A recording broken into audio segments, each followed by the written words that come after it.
What do you do for work? You're asking what I do for work when you don't even know my name yet? Alright. I'm disappointed in you. I don't know. Invite him in? Come on. You think I'm not gonna pick it? Come inside of my home. And then later somewhere else. I bury my face into my hands and groan. Have I really been flirting with Binary Star this whole time?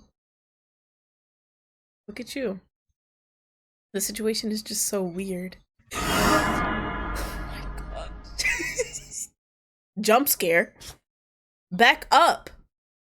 As I look up, I only get a glance at his face before being knocked out cold. I'm gonna take a shower now. That's great. Oh, he wants me to leave.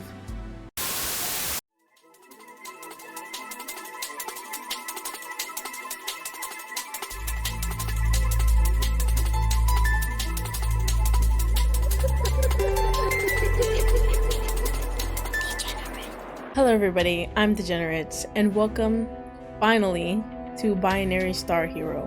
No loads, obviously because I haven't touched it, so let's just start.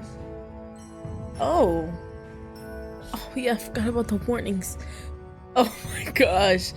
This game contains content and themes that may be determined to players. This game is only be played by 18 years of age or older. Gotta say that for everyone to hear. Read the full list of content warnings before continuing. Will or may contain violence, player death, blood, gore, self-destructive behavior, violence, toxic/abusive relationships, depictions of abusive relationships, possibility of sexually suggestive situations, explicit language, mentions of suicidal ideation. I was right the first time, I don't know why I stopped. Possible mention of drug or alcohol usage, false imprisonment. By continuing past the screen, you're agreeing. You are agreeing. That's a little bit of a typo there, but it's fine. Agreeing to have read all above content warnings and are taking responsibility for your own media consumption. Moving on. Had to read the whole thing. In a modern era of superheroes and supervillains, I was a regular villain. Me, and I say was very intently here. My days of crime are officially over. Look at us, turning a new leaf. I didn't go out in a large daring stunt or an insane wealth like most assume that a villain would. Most may assume that villains finally retire when nature makes an end of our perpetual greed and selfishness. Whoop. Eventually spiraling into self-sabotage, becoming our own undoing. That was not me, because I'm different. I had loans to pay off, medications to afford, a family to support. Why? I was not looking for a beautiful life full of luxury or Gatsby-level grandeur. Only wanted to survive in this world. And sometimes we can only survive the best way we know how. For me, that was stealing from others. So continuing to be a villain. I didn't take from the average Joe. Oh. My targets were specifically 7 figures and above. Worky. Well, sometimes I would stoop, but they always deserved it. Okay. Robin Hood. But now it's over. I went out nameless. Okay, so we used to do this. I'm not understanding what time period is this. Like, what's going on? As long as you know what to take, what they can afford to lose, they'll never search you out. I'm not proud of what I've done. Okay, that's a lie. I'm a little proud. But not many knew of me. I was never infamous enough to attract the attention of the heroes. But the underground crime world sure knew me. Because we're so different. They refer to me as... what? Oh. What a cute little backstory we did there. Yeah. Degenerate. Can you... Thank you. In infamy, even I gained a small fan following of fellow criminals. But that doesn't change the fact that those days are over for me. My loans are paid off, my family has a proper safety net. I can afford my medication, for a while at least. What kind of medication are we taking? It was a means to an end. And now, the present day me is chillin'. Volume's so low, can hear my thoughts, which is not a good thing. Put that shit to 50. Hey, yo, newbie, pass me some napkins. Some old fart dropped his coffee. And you're saying this how loud? I groan looking at the clock. Only 9 a.m. I sigh heavily, my coworker's voice grating on my ears. I pass my 9 a.m. annoyance some napkins. If you say it like that, you only bring yourself bad luck, newbie. Were you the one who just told me to grab you some napkins? Yeah, I'm gonna need more napkins than this. Gramps spilled like his whole coffee. How? Whole bean coffee? I glance a glare at my coworker Miles. I'm about to ask if he is high at 9 a.m. 9 in the morning when he cuts me off. Hey, by the way, what's your name again? If I ask Halls, they'll explode at me. He laughed sheepishly, scratching his head. My name? Oh! I get to choose 2 names. There. I'm totally not that villain. My name is D. We've been working here together for over a month, Miles. So this is the proper save. Moving on. Oh, right. D. Don't be mad, I promise I'll remember next time. He's so lying. Miles walks toward the spill with an incredible amount of napkins in hand. Miles, you know we have a cleaning supplies closet, right? If you just wipe it up with napkins, it's going to be sticky. Sheesh, newbie. I don't tell you how to live your life. I shoot a glare at Miles. Please stop calling me newbie. I did just tell you my name after all. Okay, I get it, sure. My legs are like super sore from stock this morning though. Do you mind cleaning it up and I'll man the register? No. Paul said you aren't allowed on the register anymore after charging a customer $20 extra. Dang, for what? That was only for the 3rd time in 1 day, Miles. Just be chill. Halls only takes your side because what, Miles? Those pants are being held up by a fucking miracle. Haley's tall, unimpressed stare gazes at Miles. Ah, so scared, huh? Haley, how are you so quiet? Miles. Yeah? Go clean up the mess. Haley hands Miles a mop and a bucket. Miles hangs his head walking towards the spill while dragging the mop and bucket behind him.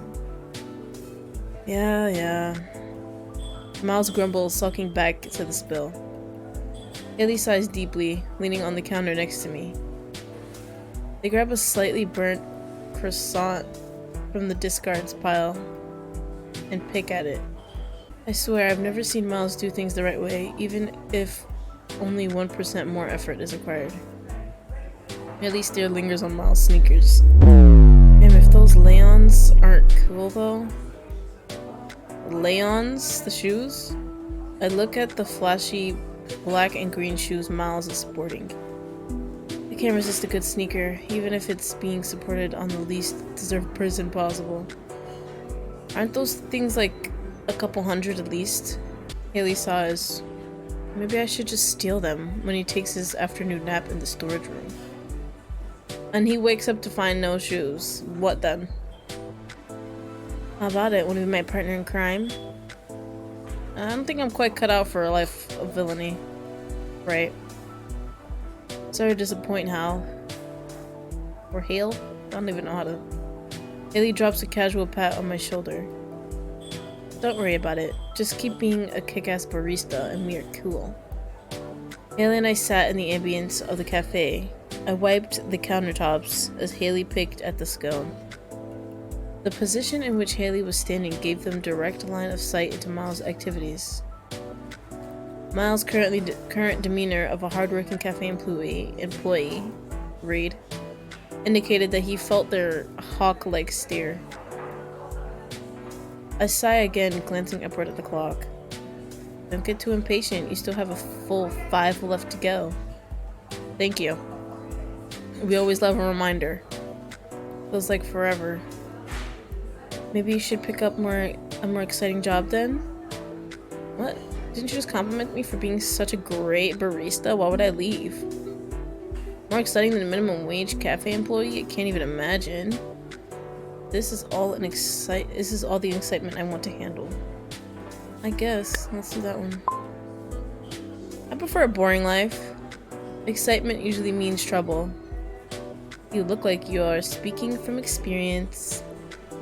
Hal leans in close. Their long hair trickled over their shoulder. Oh! Secrets are you hiding? I'm not hiding any secrets. I should be more concerned about your secrets.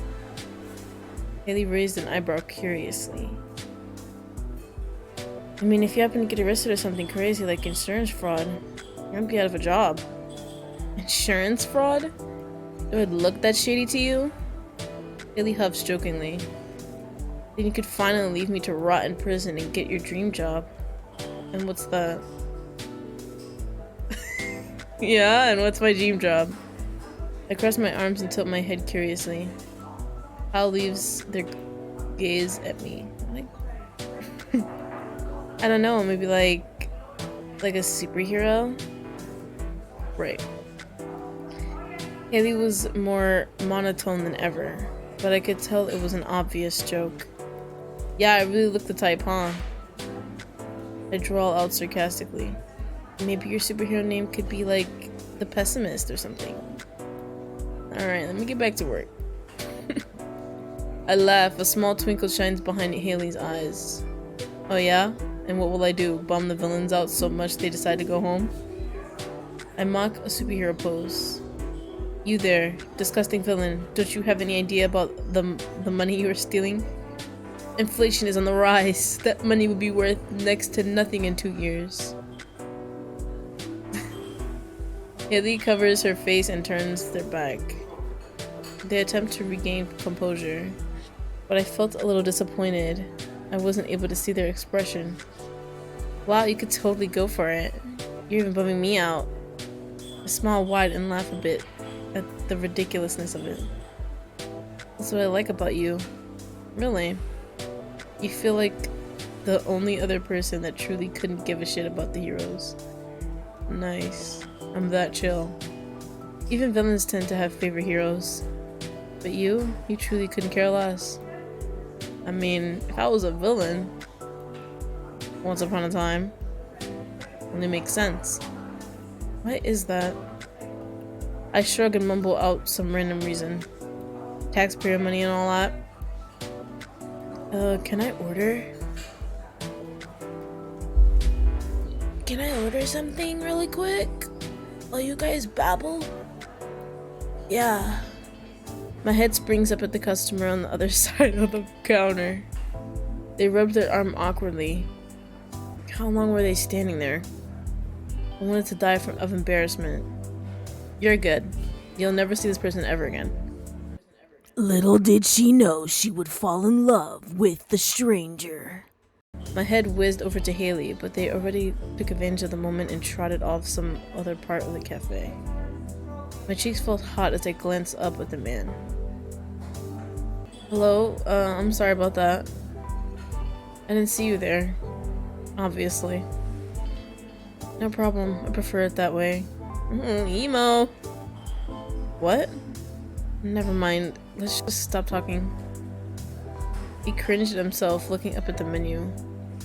Can I get a black coffee to go? Disgusting. Black coffee? Yeah, sure, nothing else? He pauses for a second as if he's trying to determine if it's a trick question. No, thank you. Okay, that'll be $3 flat. You didn't even have to say flat, you could have said $3. He hands over a 5. Here's your change, sir. Keep it. He moves away before I can give him his receipt. Not very talkative. I put together a fresh black coffee in a to-go cup. He stands at the counter ready to grab it. Right before I hand the coffee over, I quickly pull it back towards himself. No, myself. I almost forgot this. I slip a coffee sleeve onto the cup. Oh. Careful, it's hot. You don't want to burn your hands. Why does everything I say feel so awkward with this guy? What? He flashes a wry smile. Thanks, He's on something, bro. He glances down at my name tag. D. Have a good day. Alright. We just fixed that whole situation. Look at that. We went through everything correctly. He takes the coffee from my hand. His fingertips brush over mine during the exchange, making me jump a bit. The man walks out the door, sipping his hot coffee. He glances at me while passing the glass window. When our eyes make contact, he shifts his glance away. Did you? Oh my gosh. It's like the smallest of tasks you could do will make them. I gave you a coffee sleeve. A coffee cup sleeve. So that you don't burn your hand. That's what you're supposed to do when you work at a cafe. Now all of a sudden, his pants got a little tighter. I continue to work the register, ringing customers up and preparing drinks. When customers Peter... What? That's a word? That's a word you use in a sentence? Yeah, the more you know. When customers peter out later in the day, I pass the time by watching the TV with no sound hanging in the corner. What's the point of it? The special about Hero Origins flashes across the screen. I wonder who this could be. That collarbone gives it all away. I move the TV as binary stars, red, blue, white, and yellow stand out amongst the news interview. A child from the stars, huh? I murmur to myself. As unbelievable as it was, Binary's red eyes were chillingly unhuman. Didn't that dude have red eyes? Or am I bugging? Oh. Never mind. Never mind. To the general public, he glimmered like starlight. But to the villains, his name was only uttered in whispers. Ooh, scary. The rest of the day passes pretty normally. Soon I'll finally be off the clock and can head home.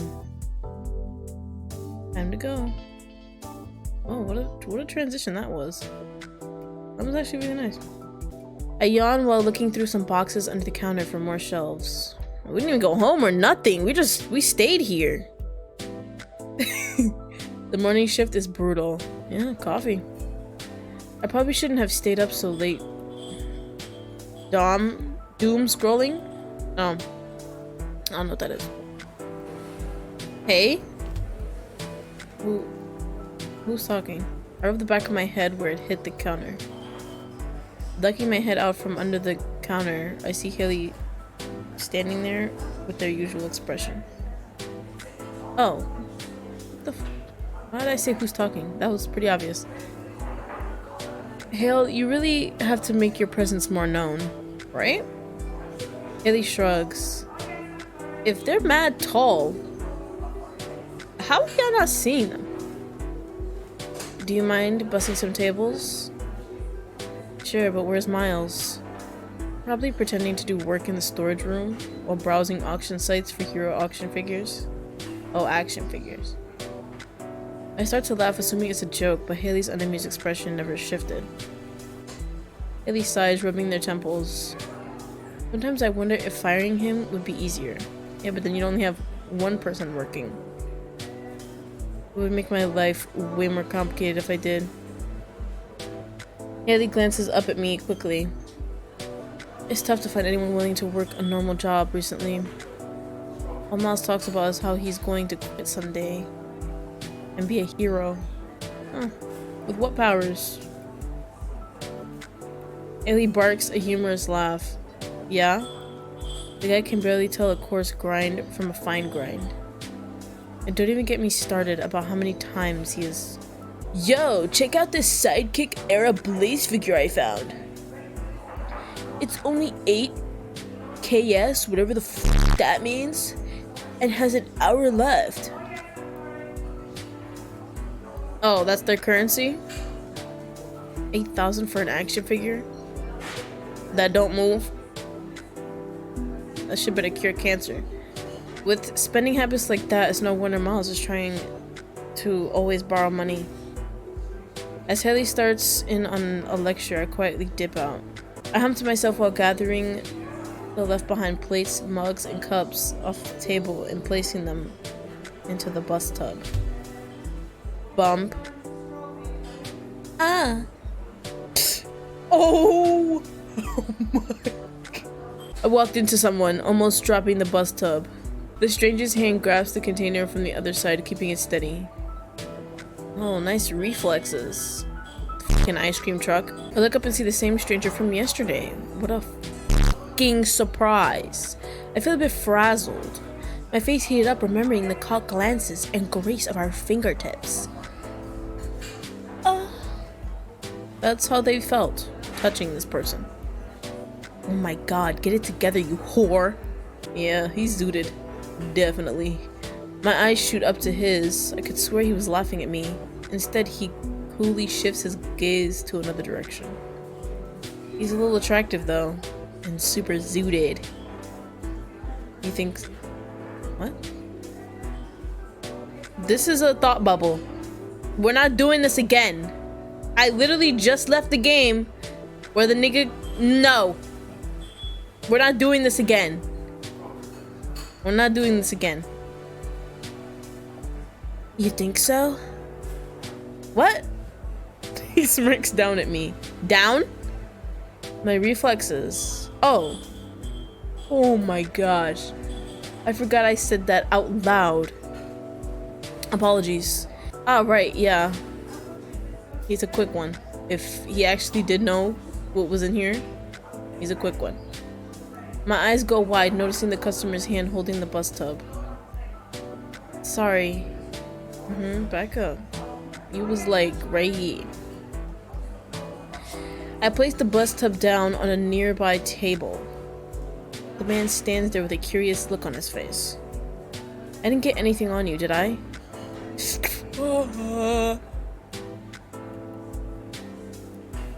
I fluttered around him, making sure that no stains were on his shirt. He didn't move, staring down at me intensely. So he's tall. I verified that there weren't any spills on him and backed up a little. A little? How about a lot? I think you're good. I looked down and noticed the coffee on his table. Black coffee again? You know we have other things too. First of all, if the nigga wants black coffee, he can have black coffee. As much as I don't like it, I'm not gonna stop someone else from getting it. If he wants black coffee, he can have black coffee. Who are you? Not him, that's for sure. Oh, fuck. Just because, and I'm gonna give you a little life lesson, just a little detour. Just because someone else likes something that you don't like doesn't mean that you have to make them like what you like or try other things because you think it's weird. Life lesson over. I hope that didn't come off as judgmental. It did though. I like this. Good. And you can keep getting it. I'm gonna keep getting the $3 from you. Look at that. We're getting bank for minding our business. After a second of awkward silence, he continues. Well, I'm usually in a rush to get to work. The black coffee is just the fastest to get. Right. Ah, okay, I see. If you ever want to try something new, I can make something else for you. Sounds tempting. I promise it will be really good. You won't ever want to buy coffee anywhere else. Or your money back. Okay, can I get that in writing? What? Cheeky bastard. You don't seem to be in a rush today. No, work doesn't need me quite yet. Need. What do you do for work?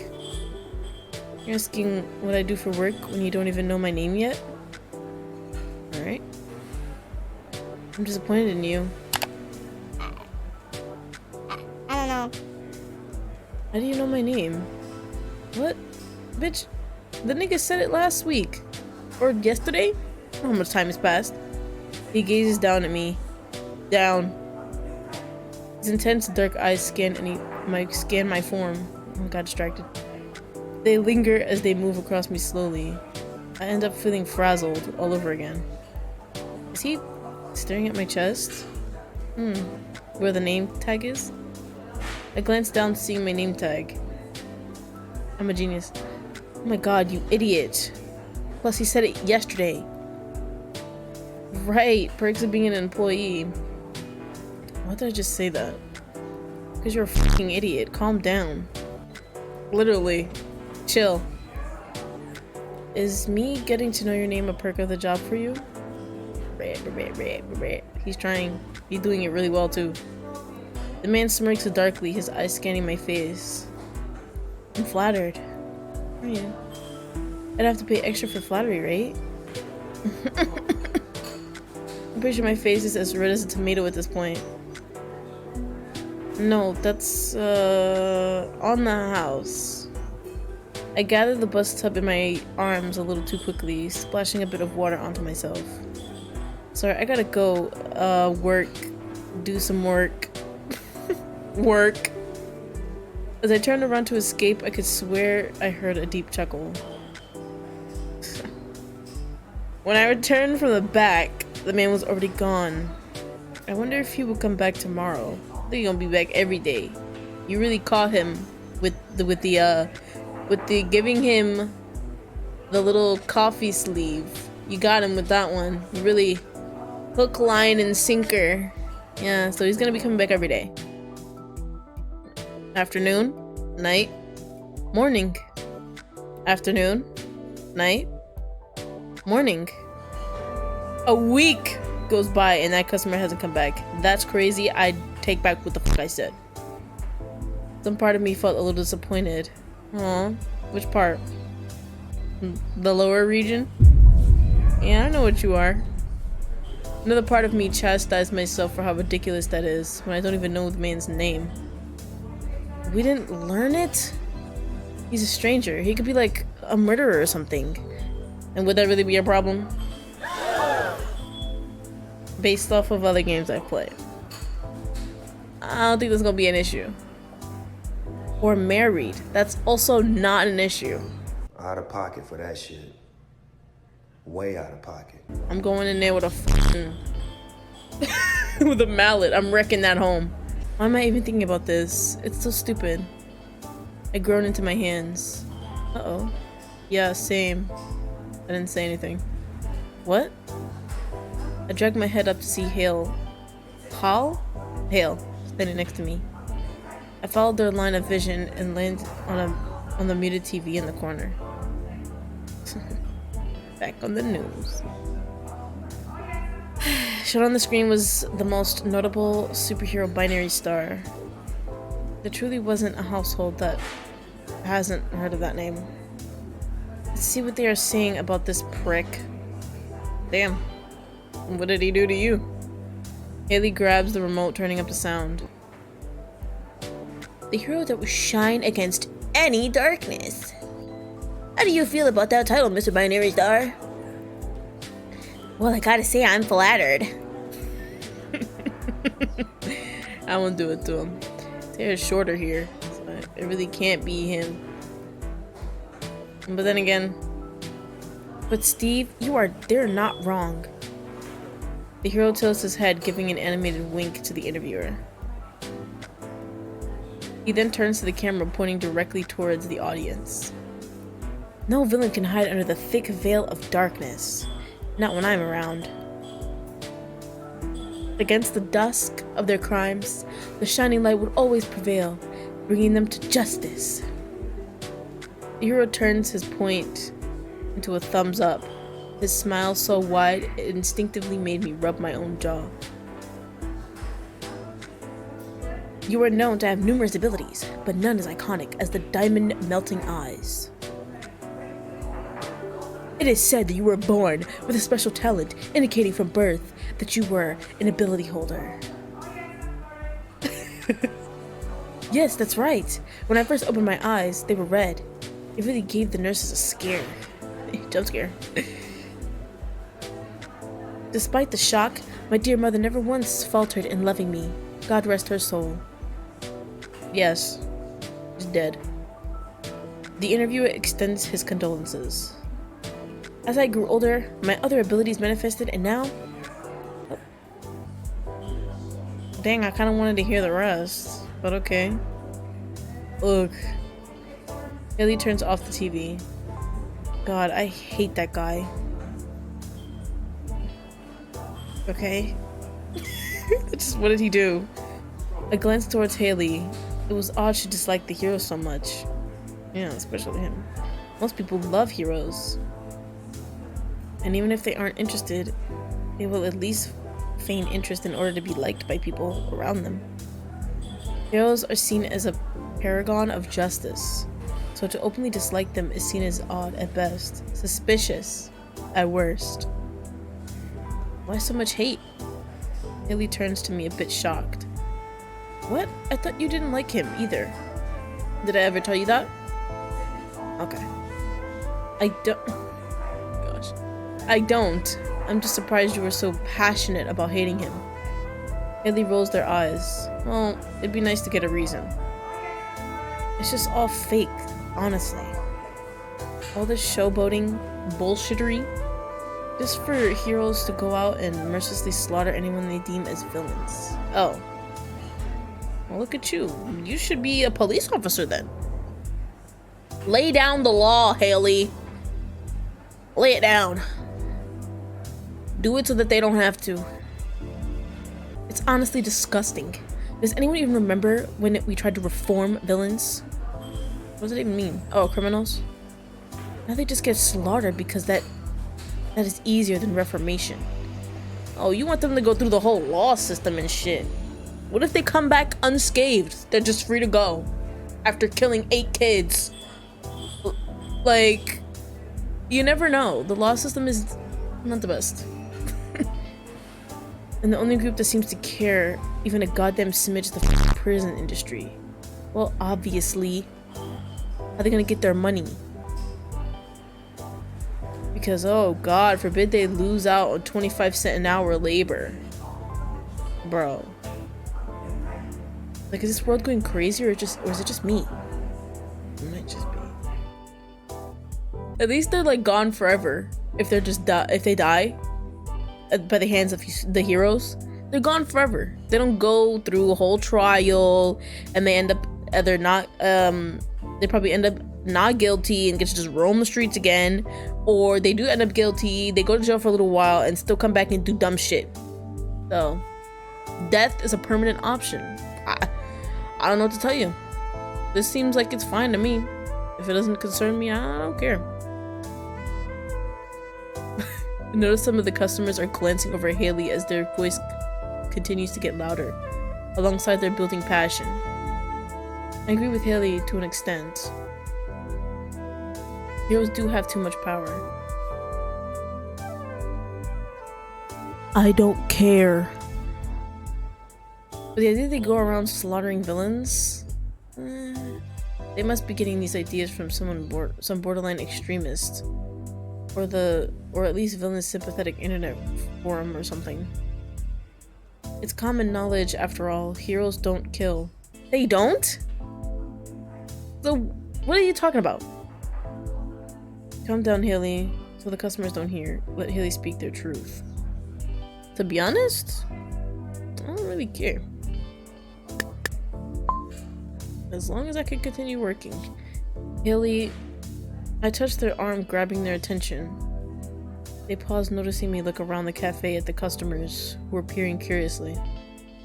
Yeah, you're right. I'll shut up now. Thank you. Look at you. Being cool. Haley sighs, pushing their hair over their shoulder. I'm right, though. Back when I was a teen, people still protested heroes. They grumble while walking away. Okay, Grandy. We know the world was different back in your day. Haley shoots a glare in my direction, but is unable to keep a completely straight face. They laugh while continuing to walk on the storage room. I'm gonna go sort out some inventory in the back. If my old person back can hang in there. Rap, rap, rap, rap, rap. Maybe I'll have to ask for help from the younglings with more energy. How old are you? I point to the register. Yeah, I don't mind helping out. As long as you are cool with the till being run by a certain employee with sticky fingers and a fascination for hero collectibles. Never mind, I feel years younger. Haley walks off in their wide stride. Although their boots have heels, I can never seem to hear them clicking against the hard floor. Yeah. I sigh, turning back on the TV. That nigga's still on TV. It's getting later on in the day, so customers are petering out. And I'll be damned if I don't have some more form of entertainment for my last working hour. The hero's face lights up the screen as he saves women and children from imminent danger. Apparently he has only been in the city for about 3 weeks, and the people have already fallen in love with him. Look who's talking. They even claim that he alone reduced villain and criminal attacks by 60% in the last month. Watching him do this thing on the screen, the fall in villainy wasn't much of a surprise to me. It was almost impressive seeing him fly around, battling against monsters and villains. His red eyes glow, cutting down everything in their path. Apparently he has trained many sidekicks to become successful heroes. I can't help but to wonder how hectic his life is. The hero, after saving a child, smiles and waves at the camera. Citizens on clap and cheer for him in the background. Edited highlight shots of the hero plays. His glorious flashes across the screen as terrified citizens scream for help, soon to be picked up and saved. Some part of me felt gross watching it. Imagine almost dying and immediately getting edited into a hero montage. Rip. Ugh. I'm not a fan, huh? What? I almost jump out of my skin at the sound of the voice in front of me. Oh god. Oi! I thought the TV was talking to me, bruh. I almost got scared. I look up and see the customer from about a week ago. I'm sorry, I didn't see you there. Jeez. Make yourself be known next time. Yeah, I noticed. He glanced up at the screen. It's okay, I'd rather look at Binary Star than myself, too. You're losing me. I smile sheepishly. I don't really like him or anything. Why do I feel the need to specify that? I cringe internally. Yeah, I kinda noticed that. You did? And your facial expression kinda looked like you smelled soiled milk or something. My jaw hangs. I'm at a loss for words. But like 4-month-old spoiled milk, not week-old spoiled milk. Damn. Who keeps spoiled milk in the fridge for that long? It was intense. I almost even felt hurt for that guy. Nobody wants to get that kind of look from a cute barista. There it is. Cute? The man smirks, quirking an eyebrow. Do you want me to repeat myself? You asked. No, it's okay. I feel like if I heard him say it again, my face would simply combust. Bust. I already know it's probably bright red. Are we white? The fuck? And there's nothing wrong with being white. I had to specify before I get flamed or combust. Oh, this guy just stands there with the same smirk. What a bastard. Okay. His smirk seemed to get wider. Well, why don't you like him? He motions his head toward the TV. Soften the truth. Never had an interest. To be honest, I find them somewhat uncomfortable. Bro, do I really... I can't develop a hatred. My hatred is already determined. Let's just be nice about it. I decided to go with the safe, non-committal answer. I just never had any real interest in them, I guess. Call me crazy, but I think the whole hero thing is kinda ostentatious. Never heard that word before. I can't help but to think that there are better ways to spend that money and time. It just feels like a new category of asshole at the end of the day. Yes. I nod. Exactly. I think I'd rather my hero be everyday people. Like the police. Firefighters. Humans that have their own lives and issues to worry about. Without fame and special abilities, but they take the time and effort to care for others around them. Not celebrities that fly around in some gaudy outfit with homes that cost millions of dollars. But either way, I should probably take your order. Considering you have been standing there for like 5 minutes. The man smiles. Don't worry about it. I think I enjoy our little interactions. I grab a medium-sized cup, the size he has ordered in the last 2 weeks. The last 2 times he came here. Oops. Black coffee again? Oh, you remembered. How could you forget an order like that? So normal. I try to remember our regulars' orders. I think with this being my 3rd time here, I hardly count as a regular. But I'll take the expedited honor anyways. Can I get your name for the order? In all honesty, I didn't really need his name. We tend to just call out the type of drink rather than the name of the customer. But maybe I want to be a little selfish for once. Can I try your special? I give a blank look. The one guaranteed not to be found anywhere else, or I get my money back. This guy's funny. Ah, of course. And if you don't like it, I'll make you something else. I thought you said I could get my money back. Am I about to be scammed? By 6? Fine, and your money back. He smirks as if he already won. I'll make the best damn coffee he has ever had.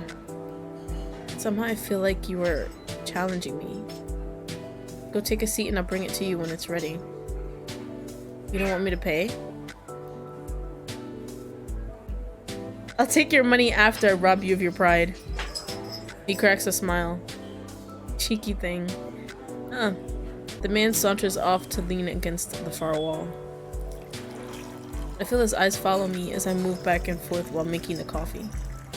After a couple of minutes, it's finally done. I bring out the most beautiful mint latte I've ever made. The man looks down at it, slightly grimacing. It's kinda green? Yeah, it's mint. What, you don't know any other color than black? The man eyes it up suspiciously. If I die from this... Oh my god, you're more likely to die from ingesting black coffee every day. Stir it a bit first and give it a try. You can also start to take out your wallet if you want. Wow, the barista won't stir it for me? Service is really lacking here. I am not going to stir it for you, sir. The man chuckles a bit and stirs the drink. You bring it up to take a drink? That's not how you say that. He takes a good amount in at once, swallowing deeply. Because we love being descriptive. He pauses looking at me. The man places down the drink and takes out his wallet. What do I owe you? Enough? I can't help but to smile. You haven't even told me how good it is yet. It's good. That's it? Nothing else? Maybe the word you were thinking of was delicious? Heavenly? Maybe awe-inspiring? A drink? Don't push your luck, kid. I got my pride too. Kid? How old are you? I should have asked that first. He smirks, riffling in his wallet for bills. Don't worry about the money. The satisfaction of your loss is payment enough. No, I lost fair and square. I have to pay up. No, seriously, my treat. He looks at me for what felt like a solid minute before putting his wallet away. If you say so. He looks at the drink, which is beautifully displayed in a glass mug. He then checks the time on his phone and grimaces. Before he can even open his mouth, I present a to-go cup and a lid. I figured you wouldn't be able to stick around for long. He seems a bit surprised as he takes the cup, his face eventually falling back into his usual expression. He didn't have to go all the effort. It's a cup. I swiftly cut him off. It tastes better when it's presented well. Is that so? I nod enthusiastically. He pours the drink into the to-go cup, careful not to spill. Thanks a lot for this. He leans in close. Whoa. My heart starts to beat faster. What is he doing? He pauses, snatching a permanent marker out of my apron pocket. I gape as he scribbles something on the to-go cup. He turns the cup towards me, the word Ray scrawled on the side. It's my name. Ray. Oh cool, nice to meet you, Ray. Nice to meet you too. Have a good day at work if that's where you're going. It occurred to me that it was nearly 4 p.m. on a Tuesday. Was he going back to work? Or maybe he was done for the day? But he never comes in at the same times for coffee. He must have a job with very odd hours. Start connecting the dots and don't be stupid. As I walk away, something catches my shoe, causing me to stumble. Oh my gosh. Everything is happening. Whoa. Ray reaches out with one arm and catches me swiftly by the waist before I completely faceplant. The catch pulled up his sleeve and his arm was marked with scars. Try not to space out too much when you walk. Totally. Ray pulls me back to my feet and releases me gently. His arms were surprisingly strong considering how sleep deprived he always looks. I can't help to think about how surprisingly marked up his arm was. Cuts, holes, slices, both old and new. Maybe his job is something hard, manual labor or something. That would explain why he's so tired all the time. And he smelled nice too. I wonder what cologne he uses. I get back behind the counter and watch Ray as he gives me a short wave before leaving. Some part of me hoped he would be back tomorrow. I stick my hands in my apron pockets and sigh. My fingertips nudge a hard object in my pocket. Huh? I pull out the foreign object that was in my pocket. A small wad of money? Question mark? I felt a harder object with them. I pull out part of the coffee sleeve, scrawled with a small message in permanent marker. Thanks for the coffee. The extra is tip. Tip of what? Hey, yo! I'm sorry. It was the first thing I thought of. So I said it. I'm sorry. But really, am I? No. There's a phone number scrawled at the bottom. I look at the bills. 50. After carrying out the transaction, I stuff the rest of the cash in the tip jar. The tip jar? Pocket that shit. It was supposed to be my tip. A couple more days passed without any appearance from Ray. Finally off to work. Huh? Despite my desperate desire to go home, faceplant on the couch, and binge shows for the rest of the day, I should probably get some groceries. I can't live off mac and cheese for the next 2 weeks after all. I'd be okay with that. Or rather, I probably shouldn't. I do a bit of grocery shopping and grab some essentials for the next couple of days. But not too much that I'm unable to carry all of them back to the apartment. Partly through the trip back home, my phone buzzes. I heft the bag onto my other arm and check the call. Unknown caller? The sinking feeling in my stomach gave me an idea of who it could be. I take a breath and pick out the call. Who's yelling? Degenerate. Wait, that's my villain name. Yes? I could tell by the voice it was my old partner in crime, Double Vision. Uh-oh. Double Vision, myself, and the rest of the night crew used to hit houses and make quite a bit of money. We would even lift cars on occasion. My gosh. Though I can't say we split on good terms. You moved. Yeah, wait, what? Yeah, away from you. You wounded me. You had a good thing. I could hear the thick malice in his voice. Don't be so cold, honey. What are you talking about?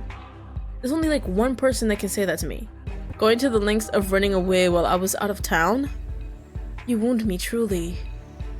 When you left, I did some things I'm not so proud of. And you're blaming that on me.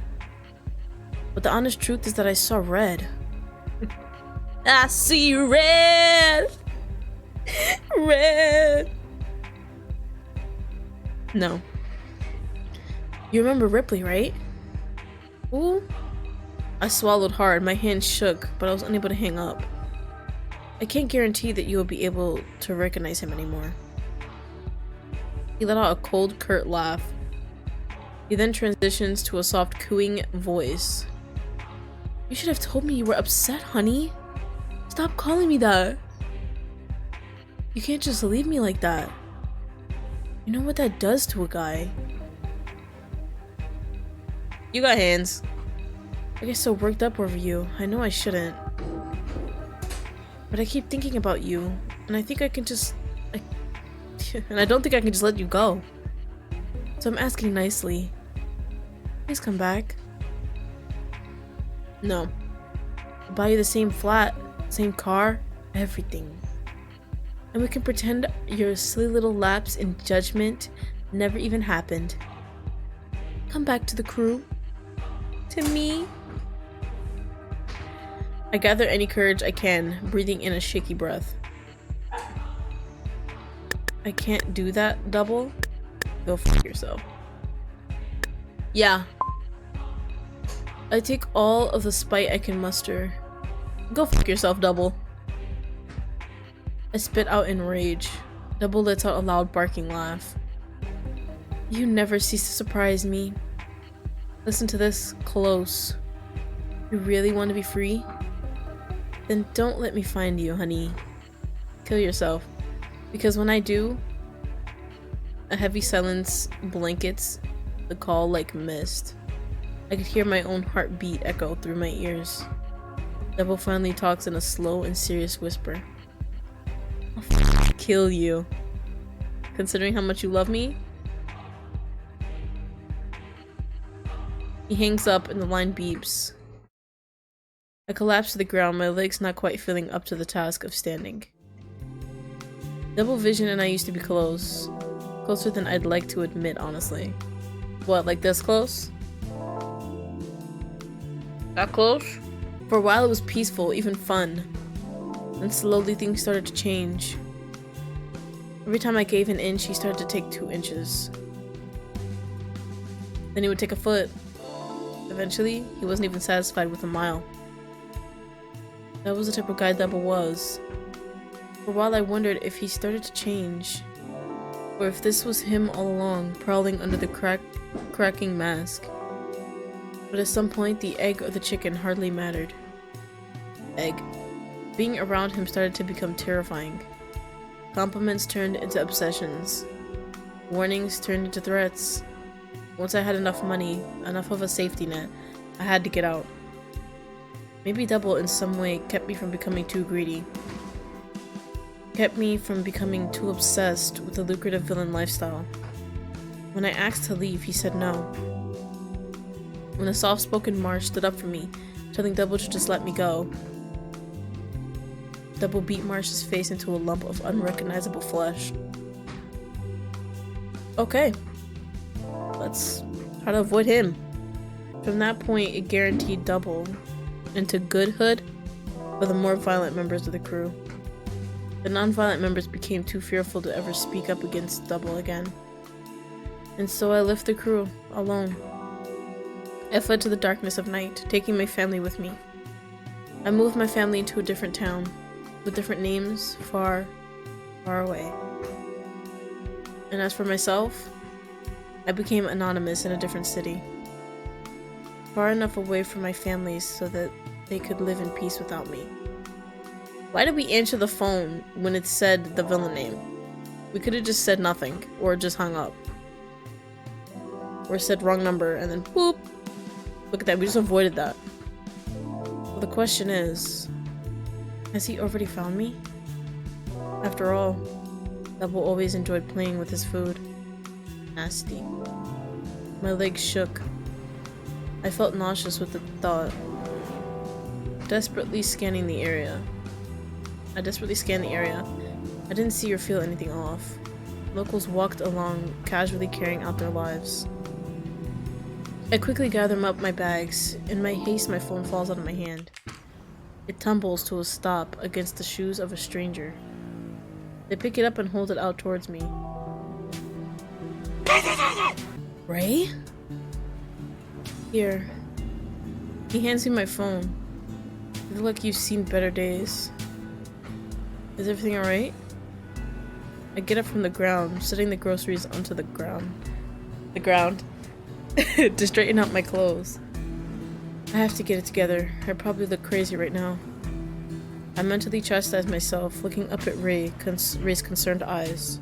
I force a grin and pray it is convincing. Ah yes, I was just taking a break. Ray raises an eyebrow. I motion towards the groceries. I think I purchased too much. They are pretty heavy. I lied through my teeth. So you took a break in the middle of the street? Yes. I laugh awkwardly, unable to find a good excuse. Are you headed in this direction? He points to where I was facing. Yeah. I'm going that way too. Need some help? Before I can say no, he picks up a grocery bag. A grocery bag that was incredibly light. Ray pauses, turning to me to look at me. He gives me a look of suspicion and confusion. He opens his mouth as if he was about to say something, then he seemingly decides against it. He then silently picks up the other grocery bag too. I stare embarrassed, unsure of what to do. Luckily for me, Ray reads the room and decides not to press me further. Are we going, or you want me to carry you too? And he asked. So I hurry to catch up with his tired stride. These bags are pretty light. Do you have any food of substance in here? I don't want to hear about dietary habits from a guy who regularly consumes black coffee in the middle of the day. I recently took up mint lattes, thank you very much. This guy is hilarious. What a delight. Oh yeah? What made you decide to do that? When a cute barista asks you to try something, you can hardly say no. Someone like me has a weakness too, you know? Someone like you? How far do you live from here? Not too far. Are you already getting tired? Ray looks down at me with a wry smile. Not on your life, barista. Barista. I have a name, you know. D. I honestly didn't expect you to remember my name. He said it like 80 times. He's in love with us. Ray is about to say something when his phone buzzes. He pauses to look at it. and cancels the call, stuffing his phone back into his pocket. After only a couple of moments, his phone begins to buzz again, and he once again cancels it. Sorry about that. I've got some needy juniors at work. Hopefully they will get the hint and leave me alone. As we stroll, Ray and I chat about a variety of topics. I discovered that he likes cats, but due to his work he's unable to own one. He also recently took up coffee a few months ago. But then, I know y'all saw my smile when I saw that he liked cats. It took me away. Before then, he never even drank it. Soon enough, we made it to the front door of my apartment building. Guess he knows where I live now. Bzzz. His phone vibrates again, and he fumbles to reject the call. Sorry. He mumbles. Work forces me to use a phone that has the silence feature blocked. Oh well, we know what is work is. That sounds like a unhealthy work environment. Ray gives a chuckle that sounded more tired than humorous. Yeah, I suppose so. Unfortunately, I'm somewhat grandfathered into the position. You can't just quit? Not really. That sounds illegal. Ray just grimaces. He doesn't seem very chatty about work. He must be in a stressful career. Well, either way, this is me. I motion up to the apartment building. Invite him in? Come on. You think I'm not gonna pick it? Come inside of my home. And then later somewhere else. Let's go. If you have the time, do you want to come up for some tea? As a thank you for the help, of course. My heart was beating and I was sure that my face was getting increasingly red. I genuinely didn't mean the invitation with unholy intentions. Well, I did. So. But it was still such an awkward question to ask because of the implication. Let's keep it that way. Ray looks genuinely surprised, almost dropping his phone. Yeah, of course, I'd love to. I bet you would. Bzz. Why don't you leave your phone out here? I don't think you'll be needing it for what we're gonna do. So just leave it outside. Ray's phone begins to buzz again. Ray looks visibly annoyed by the buzzing of his phone. Let me just take this real quick. Fine. He puts the phone up to his ear. Yes. Absolutely not. No. It's my day off. Ooh, and it's his day off? Let's relieve some stress. Let me get comfortable. What? Do you have no one else? Am I really your only... He shoots a quick side glance at me. Option or something? I in fact do have a life. I'm about to create life.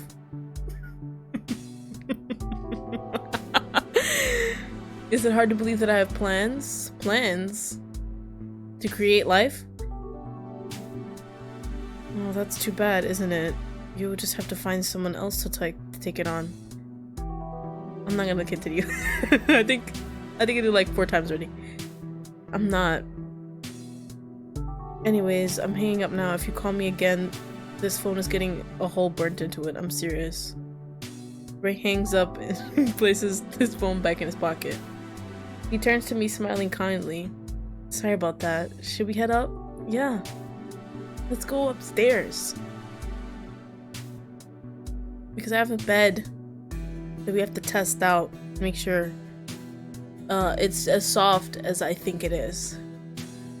He picks up the bags again before I'm able to. As he takes his first step, the sound of a large explosion is heard in the distance. The comic book. So cute. The ground shakes with the force of the blow. Ray sighs in a frustrated manner. God damn it. You and me both, buddy. I was trying to see what was in there. And not the grocery bags. Ray's phone buzzes once more and he picks it up. Just 2? Fine, I'm on my way, but you owe me. After hanging up, Ray turns to me. Sorry, it looks like I just can't escape work today. Don't cry. Don't cry. Don't cry. Alright, we're good. He gives a smile, so disappointed that I can't help but feel bad for him. It's okay. Maybe next time? It should have been now. Definitely next time. Yeah. You better make it worth my fucking while. He picks up the grocery bags again. Don't worry about it. If your work is about that, I point to the giant cloud of black smoke in the distance. It's probably more important than my dumb groceries. Rick gives a slow smile, handing me the grocery bag. His eyes linger on my face as his hand brushes mine slowly. Nothing's more important than your dumb groceries. Yeah, it would have been nice if you helped me put it in the fridge. I'll pay you back next time, okay? With what?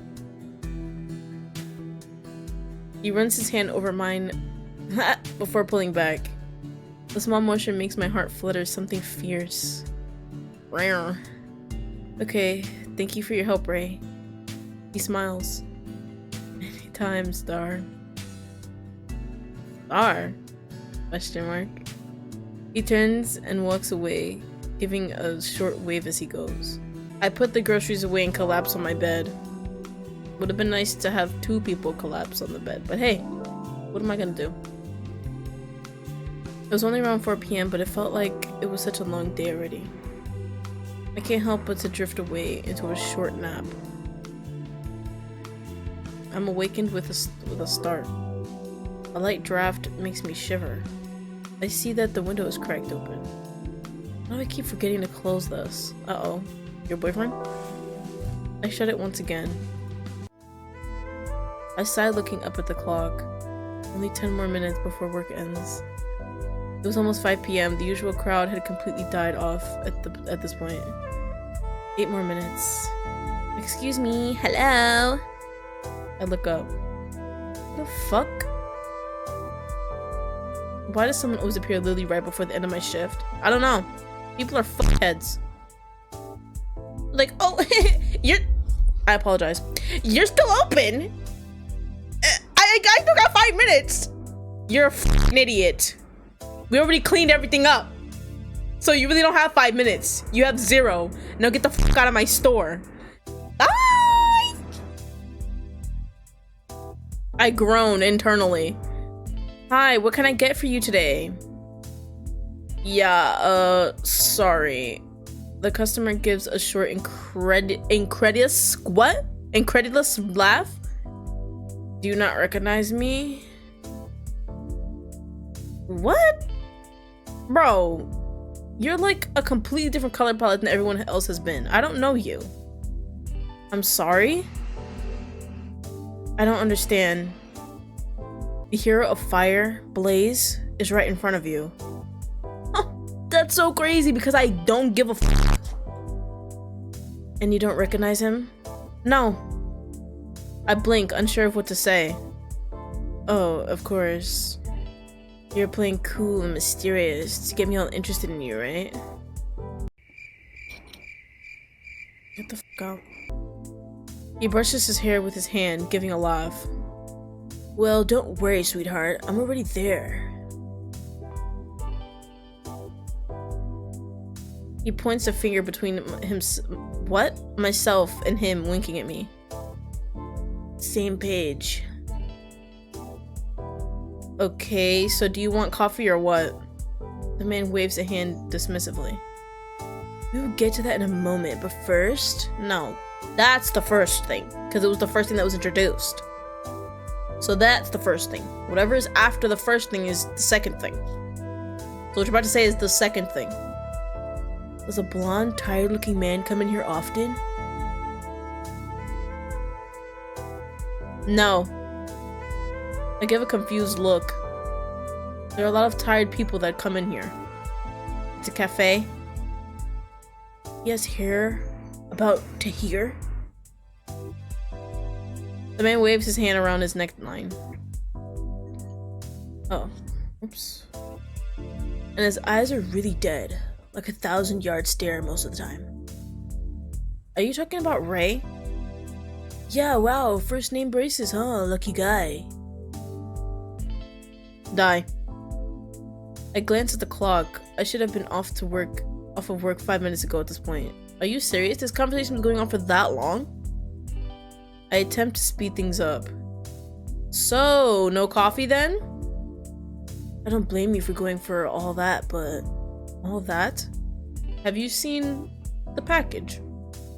I'm intrigued now. Let's actually have a talk. I feel like I could give you better.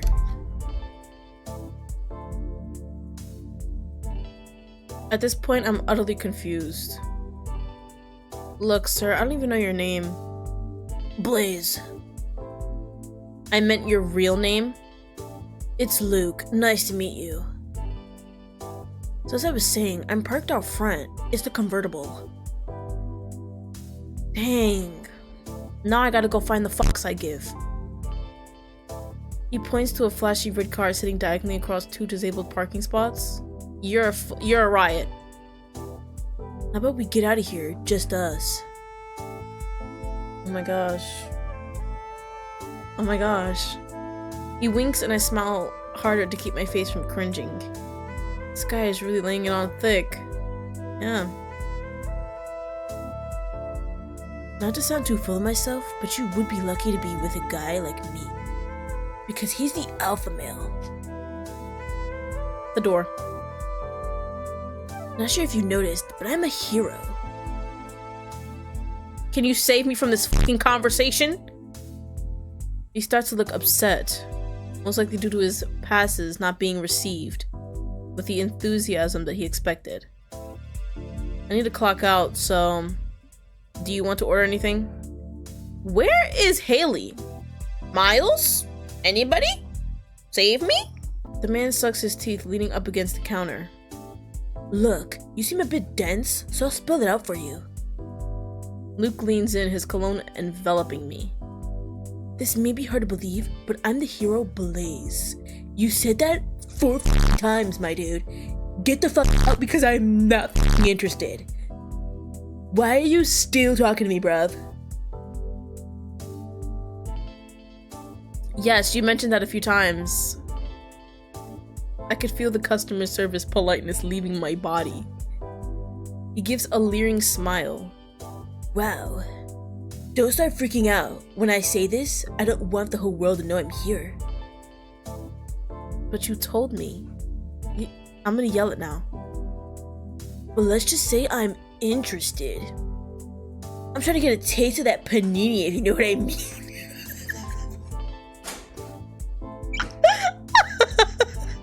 I blink, unable to stop the words from spilling from my mouth. Oh, Blaze, I'm not interested. Let's do that one. The second one. I flash my sweetest smile. Do you mind waiting for a minute? I suppose I could donate a minute of my time to a citizen in need. I lock out of the register and walk to the back. I then take off my apron in the back of the store and clock out of my shift. I see Luke leaning against the wall when I come out. I'm glad we clocked out after to do this. That's funny. Are we going now? No. We? Yeah, I don't think so. Do you get off on harassing minimum wage employees or something? Because frankly, it's tiring and old. I don't know what your angle is, but you can kindly f*** off. Nobody gets paid enough to deal with that kind of bullshit. Luke looks visibly irritated. Fine. You just lost the chance that every civilian wants.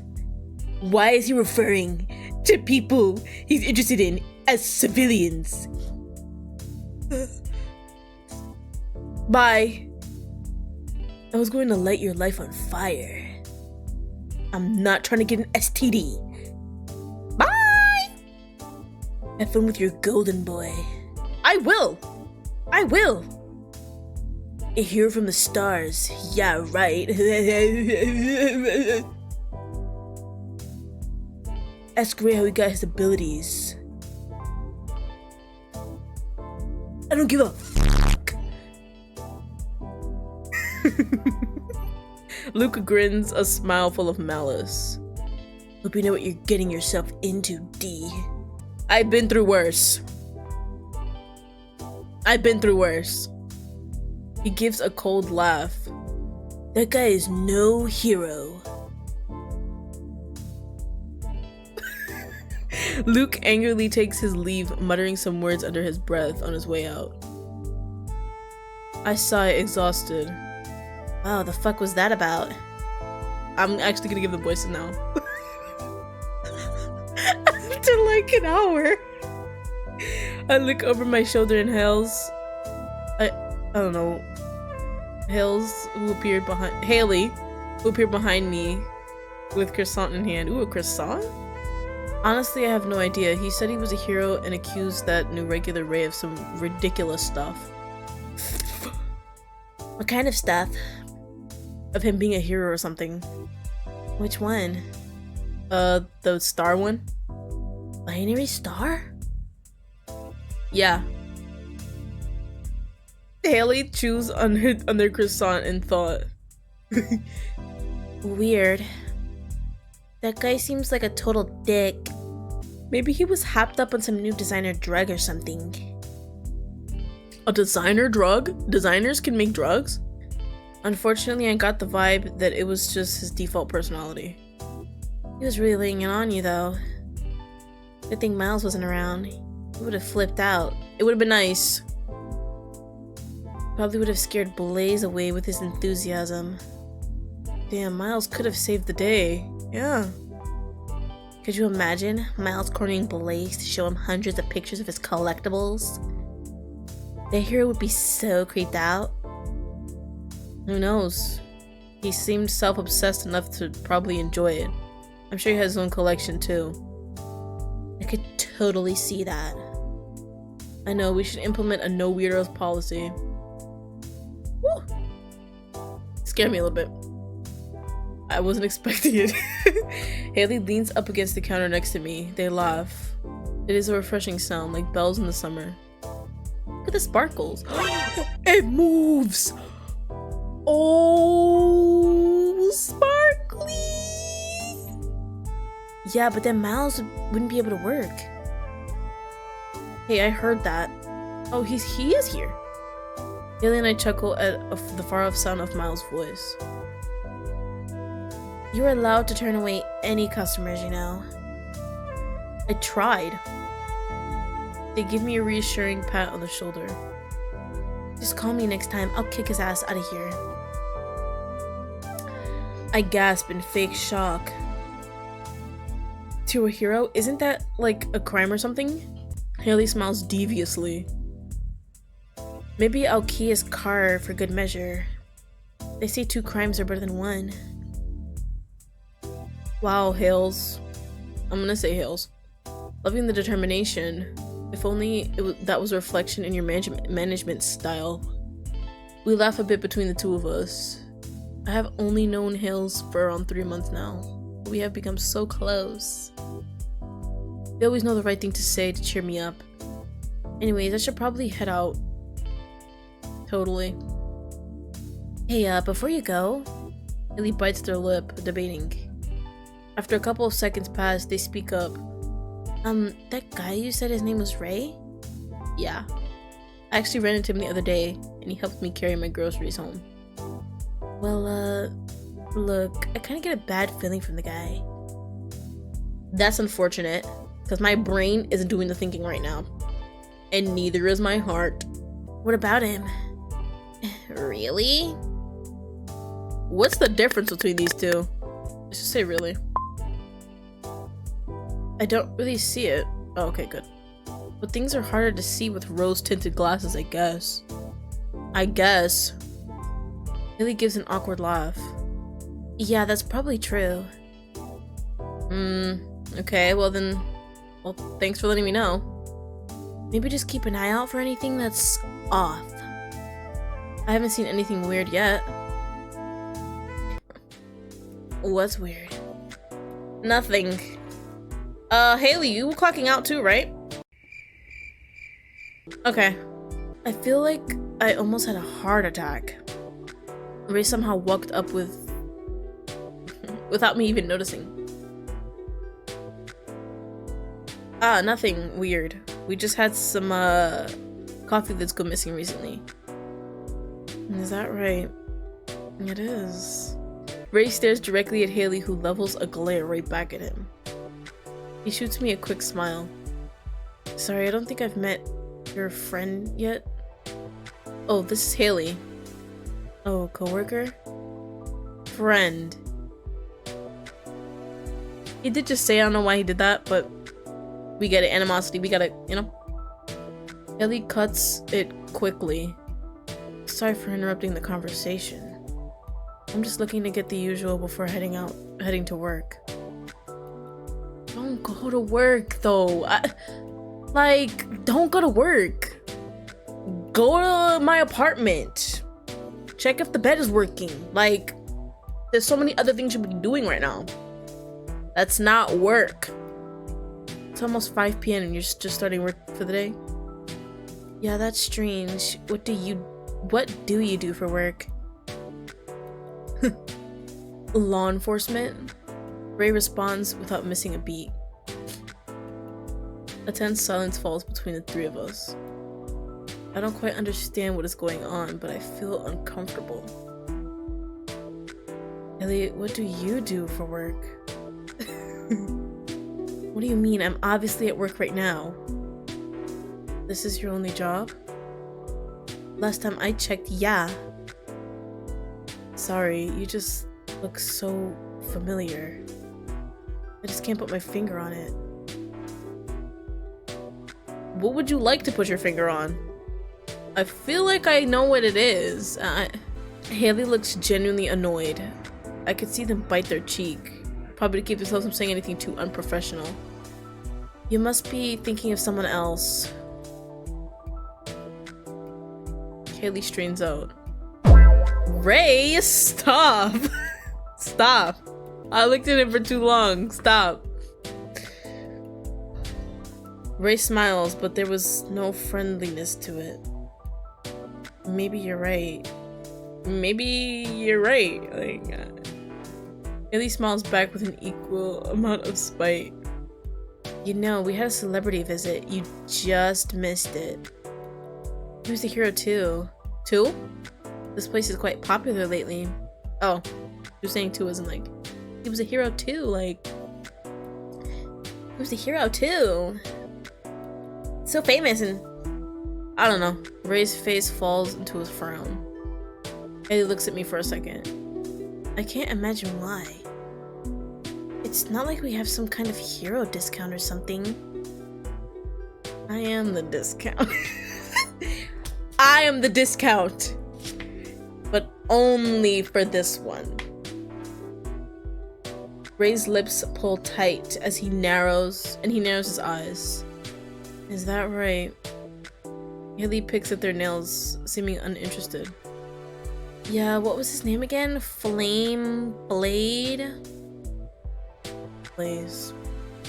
Ray mumbles under his breath. Right, that was it. He suddenly looks at me and gives a smile. Looks like I overstayed my welcome. Shut the f up. Like, you're bothering me now. Stop making that face. I'm gonna punch you. Okay? Ah! I cannot keep changing my underwear. I can't keep doing it. I'm gonna run out of underwear. I should probably head to work before my new phone blows up. Break that fucking phone in half. Ray glances at Haley. Thanks. Here's some coffee before you go. Have a good day at work. Give him his fucking coffee. Ray already begins to leave. I should grab him some coffee before he goes. Oh, Ray. My schnickums. I jog past Haley in a rush and grab onto his sleeve. He turns to me looking a bit surprised. Yeah? I smile at him. Wait, one more second. I jog off to the coffee, grabbing him a fresh cup of black coffee. I hope work goes by quickly for you. I hand him the cup. Ray smiles softly. You're welcome. He reaches his hand out as if he wanted to touch my head, but then he pauses and pulls back. I'll catch you around. How about now? Come back soon. Of course. He gives a little wink before turning and heading out. Haley gives me a long look from beside the coffee bar counter. Is there something wrong? Haley opens their mouth about to say something but settles on a shake of the head. Nah. Haley, sensing my skepticism, gives a reassuring smile. Did I tell you? Remember that action figure that Miles was trying to get? The $8,000 one? Yeah, so apparently he went and cried for money from each of his friends, but still was $20 short. How many friends does he have? Long story short, guess who shares the same shoe size as Miles? Haley gives a triumphant look, placing one of their long legs forward. Sitting on their feet were a used like new pair of Leon sneakers, worth every penny. Can you believe Miles and I are the exact same shoe size? Didn't Miles come in wearing those shoes today? Where are your shoes? Bro. Is Miles can rock a black heeled boot. I think it's giving him more confidence. Oh my gosh. A loud crash can be heard from the storage room. He's still getting the hang of it, though. After chatting with Haley for a bit longer, I finally take my leave and head home. Leave? Fucking voice crack. Or even if that was. Oh my god. I want to be in my house. I want to be where the people are. I want to see I'm dancing.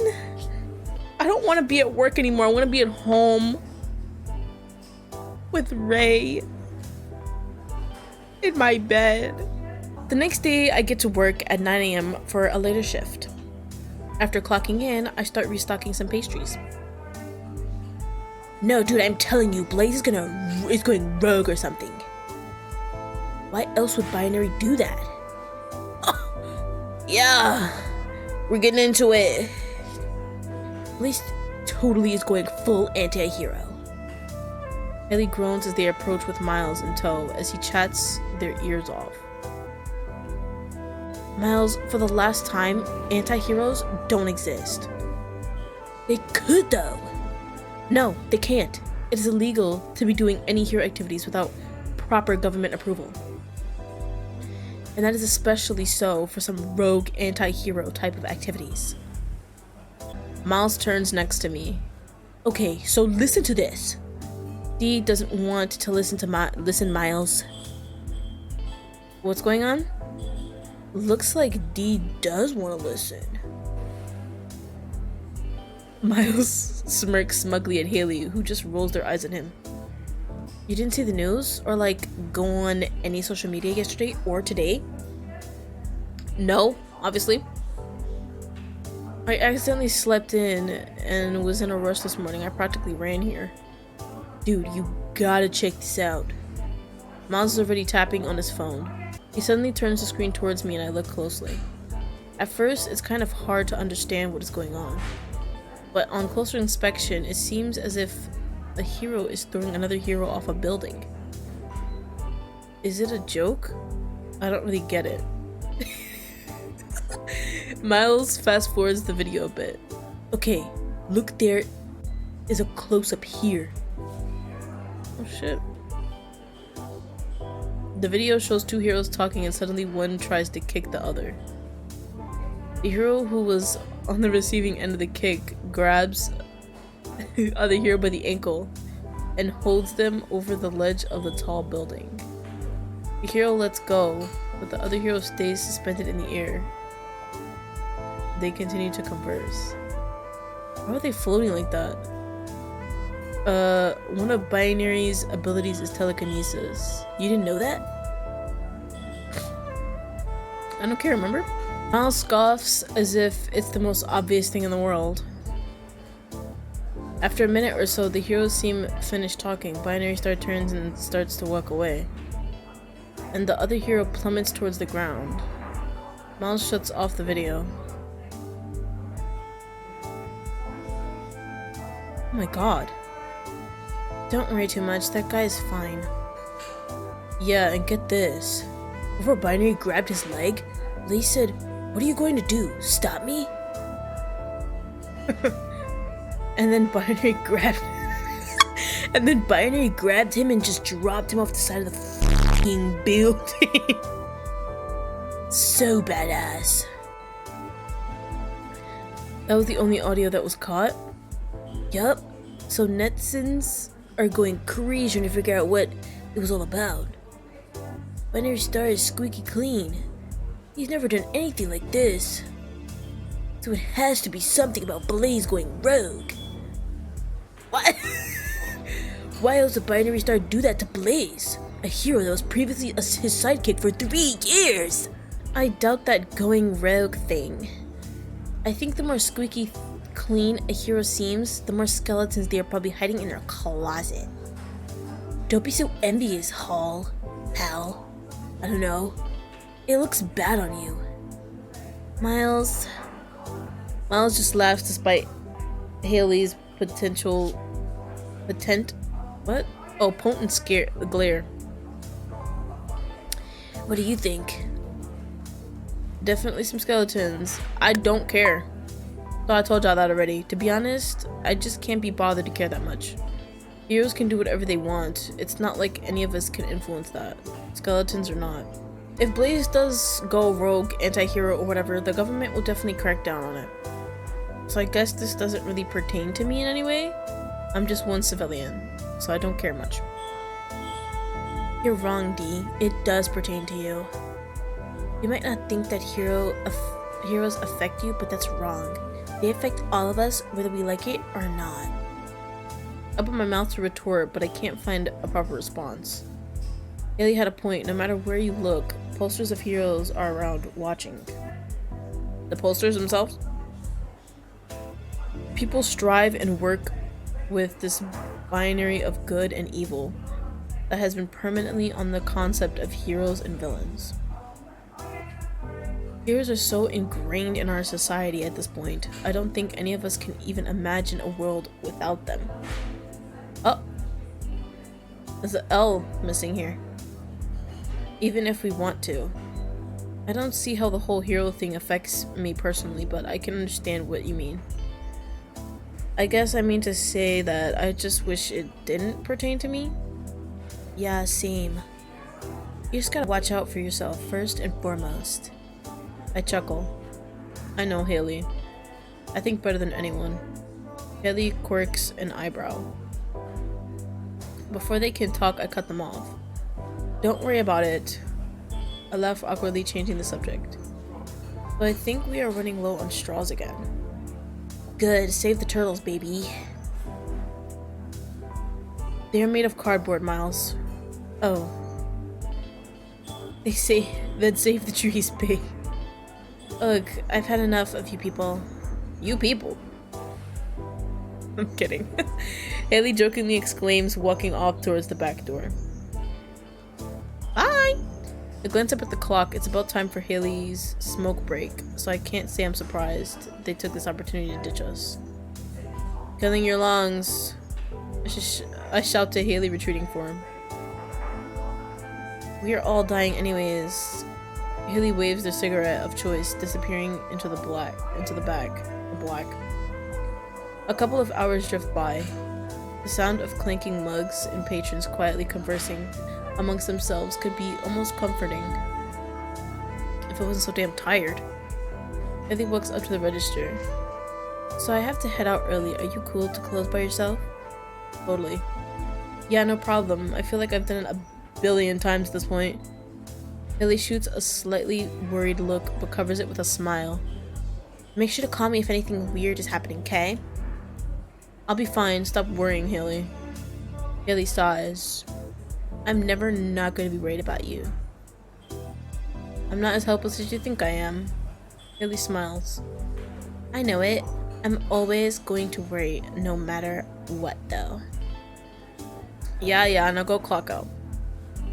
I'll take Miles with me. What? Huh? Miles already left? Oh. Miles already left, as in he already left, yeah. Haley groans. Let me guess, did he say it was time for his grandma's physical therapy? I can't help but cringe which makes Haley rub their temple. Miles doesn't have a grandma. Oh. Honestly, should have seen that coming. Haley sighs. It's not your fault. Sorry. No, don't worry about it. Miles will be hearing from me tomorrow. I grimace.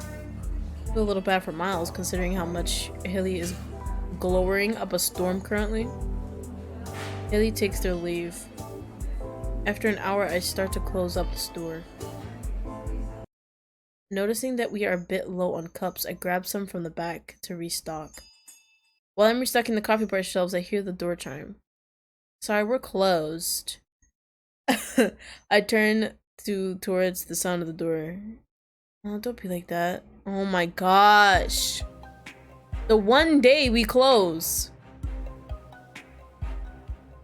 My blood runs cold. Whip around and he comes into view. Oh, well, he's actually not that bad. No. He beats the shit out of people. No. I think that's where I draw the line, question mark? I start to sweat, my heart pounds. I thought this place treated their customers like family. I feel like he sounds like, what's his face? Tomura. Shigaraki. Tomura Shigaraki. That's him, that's how he sounds. I would say we are closer than family though, wouldn't you agree? I guess. He leans on the counter. I take a step back instinctively. Maybe you can make me a cappuccino, you know, for old time's sake. My hand shook and I couldn't seem to get a grip. How did you find me? Oh dear. Think you could hide from me? He laughs, brushing a hand through his hair. I didn't think you were so stupid. I came to get you. Where are we going? Chuck E. Cheese? I instinctively backed up. To bring you back. No. My eyes shot around, scanning for anything I could use as a weapon. Double stares down at me, his eyes emptier than ever. He watches me like a possessed man, no emotion to be found, like a shell. You look scared. Yeah, I'm unable to answer. Don't worry, for now, I'm just here to see you. Oh, to see me? But you just said you were gonna take me somewhere. Double walks behind the counter and makes himself a cup of coffee. Every now and then he shoots a glance at my direction. I'm unable to make an eye contact with him. I can't run, my legs feeling stuck in place. Just leave me alone. I scrape up what courage I have and level my gaze at him. Why can't you just leave me alone, Double? Double smiles. Back up. He walks over closely, leaning over into my personal space. He blinks slowly like an enamored cat. I don't want to. What? I said I don't want to. Double reaches out, his finger touching my cheek so lightly I could barely even feel it. You always feel like this. What? He mumbles, his gaze fluttering around my face. I can extend out and touch you, yet you always seem just outside of my reach. I push his hand away. Underneath his mask, he smiles. It is bitter. I'll take my leave. He grabs his cup of coffee and saunters toward the door. Double pauses, looking back. But remember, next time, I'm taking you with me. My stomach drops. As soon as Double leaves, I run and lock the door. My legs collapse and I hit the floor. How did he find me? I covered all my tracks. There's no way. This can't be happening to me. Thoughts pummel violently through my mind, one after the other. Where did I go wrong? It takes me a fair while to recover. I spent countless minutes on the cold, hard floor before feeling returned to my legs. I finished the rest of the closing activities between bouts of pure panic and sluggish exhaustion. The sun is already set, shifting the angry red glow to a cast of dark blue and city lights. I drag my feet back home, slowly making my way through the city. My head hurts and I feel exhausted. Whoop! After crossing the threshold of my small apartment, I flop onto the floor, my energy completely depleted. I'm too tired physically and emotionally to even be worried if my apartment is still safe. After an hour on the floor, I find the energy to drag myself to bed. I'll escape again. The day after tomorrow. Despite it being my day off, I head toward the familiar view of the cafe. My heart wrenched at the thought of leaving this job. Sure, it wasn't the best job, but it was a life of normalcy. I don't think that's a word for me. I truly don't know how much I missed that. I walked into the cafe waning crescent for what is likely to be the last time. In my hand holds my resignation letter. Damn. It's this serious. My steps feel heavy. Haley, upon seeing me, can sense that something isn't quite right. Isn't it your day off? Haley glances at the envelope in my hand, a deep frown appearing on their face. Is this about Miles? If he did something, it's not about Miles. Haley's face sinks when they think about what else could prompt me to quit. It isn't about you either. I bite my lip, my stomach swirling. This was a lot harder than I thought it would be. I just need to quit. Haley's facial expression looks a little hurt. I glance down at the envelope holding it up. I'm sorry to do this. If you want time off... No, I just need to get away, but I can't say that. I don't dare pull Haley into this mess. My mess. I need to get some fresh air. Damn. Haley has trouble making eye contact. Their face is more stoic than ever, but I knew them well enough to see the flashes of hurt that swim across their expression. There's nothing I can say, huh? No. Silence drifts between us, and I hand them the envelope. Dang, is that quick? I gotta go, cause this fucking dude, bootleg Shigaraki. I desperately want to say sorry, but it dies on my tongue before it can surface to my lips. It's okay. Haley whispers, they force a smile. I'm sure it's for good reason. I force a smile, unsure of what to say. Sorry, I'm just being selfish. Do what's best for you. Maybe someday, when whatever you are running from is over, you can come back. How do you know I'm running away from something? I've looked in a mirror before. It didn't feel appropriate to ask any further, so I just hand them the envelope. I'm guessing you aren't finishing out the week? I shake my head. Sorry. Thought so. Don't worry, we'll be fine. The last paycheck will be in next week. Haley pulls me into a hug. They pull back, looking at me warmly. Haley forces a smile despite the sadness that swims under the surface. I'll stay safe, and I wish you all the best. If you need anything, and I mean anything, you have my number. I nod, unable to speak, as a lump swells in my throat. You will be great wherever you end up, I know it. Everything will be okay, I promise. Thanks, Haley. Haley ruffles my hair, turning away. I'm gonna go file this and take a smoke. They look over their shoulder. Bye. Ah! I walk out of the store, looking back at it one last time. I decided to take the long way home, to be alone with my thoughts. As I walk, I notice the magazine left on a bench. The wind picks up and it flies onto the ground. I pick it up to recycle it, the wind only becoming more intense. As I'm walking back home, my eye glances at the magazine. Familiarity catches my eye. Binary star? No. binary star adorns the cover splayed across like a Greek god. I will shine against my darkness. Inside the dazzling world of binary star, new city, new ways to shine. Exclusive interview. I guess that Luke guy was onto something. Ray really does look similar to binary star. They could be cousins. If Ray had those red eyes, they could even be brothers. Binary star's bright red eyes were unsettling to me, no matter how hard his smile shined. You need to fix that. I couldn't deny that the cover was attractive though. I glanced at the headline. Inside the dazzling world of binary star.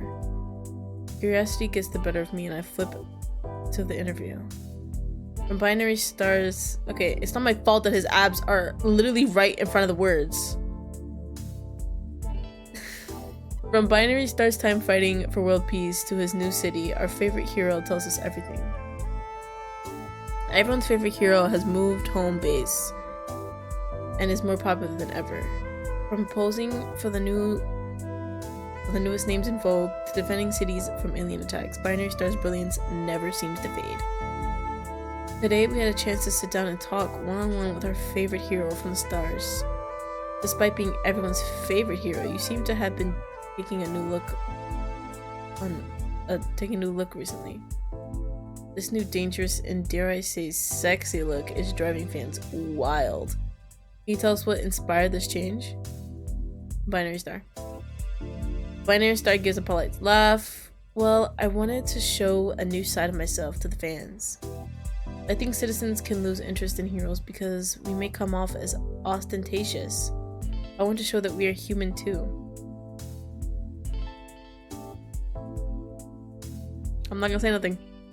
I enjoy my time off. I drink black coffee almost every morning. I have even been thinking of adopting a cat. We knew this though, this was obvious. I find happiness in a lot of things that others may call boring. I just call them normal. I'd say to your newest cover of Hero Fair is anything but normal. First your dangerous stunt with Blaze, now this cover? Fans are saying that you were taking on a more sexy and edgy look to appeal to a more mature crowd. I'm 21. I'm very mature. The current theory stands that it has been a while since you have been seen with a partner. Perhaps spring is upon your favorite hero? Oh, spring is upon our favorite hero? I'm lucky to have such dedicated fans that care for my well-being. I hope that my fans can see that I'm someone with depth, someone with emotion, edge.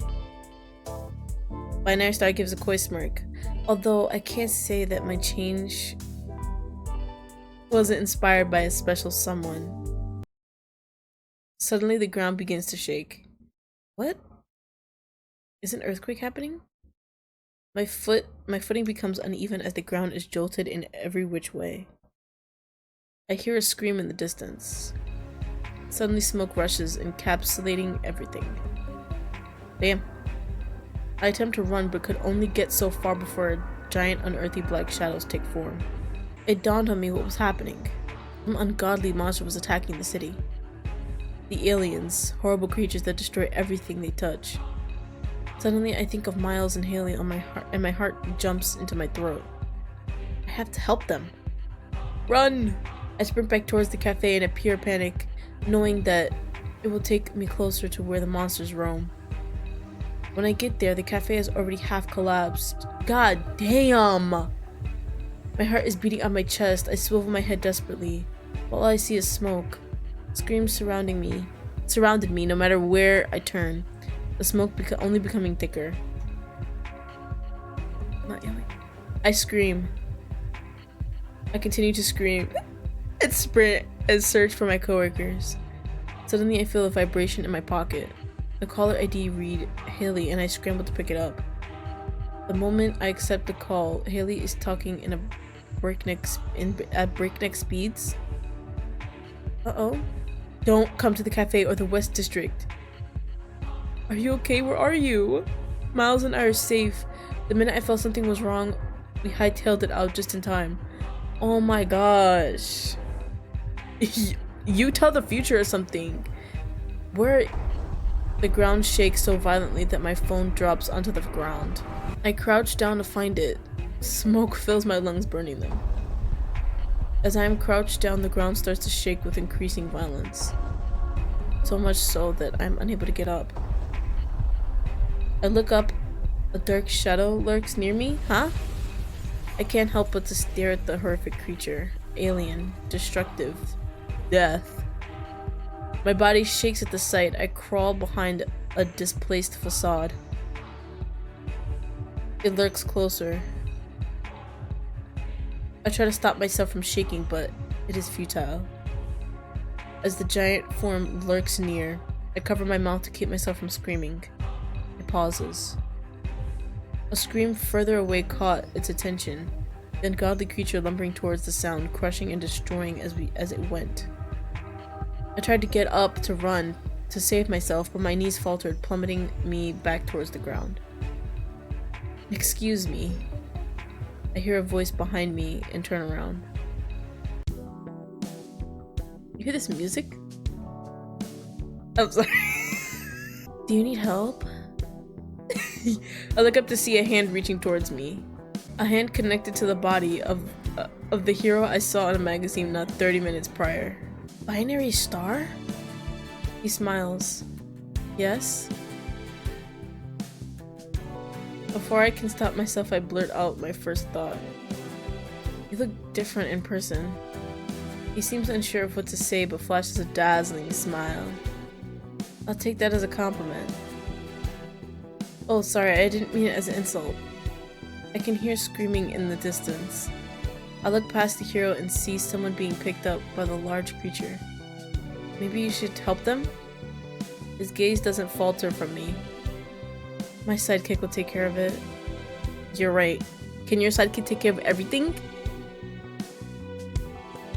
So we can head out? Okay. Let me help you up. I take his hand and the hero helps me to my feet. I lean on him a bit as my legs are still wobbly. You don't seem like you will be able to walk.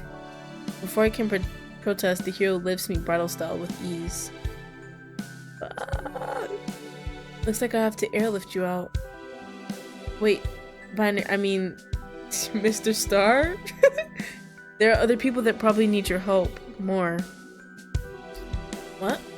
My legs are probably fine now. I could just run away. He glances down at me and does not answer. The uncharacteristic expression disappears as quickly as it graced his face. Ow. We lift into the air, traveling at fast speeds, his red cape flowing behind him. After a few minutes, Binary Star lowers me to the ground. There we go. How are you feeling? Confused? Overwhelmed? He hovers close, glancing around at my form. Are you hurt at all? No, I'm fine, I think. A silence drifts between us.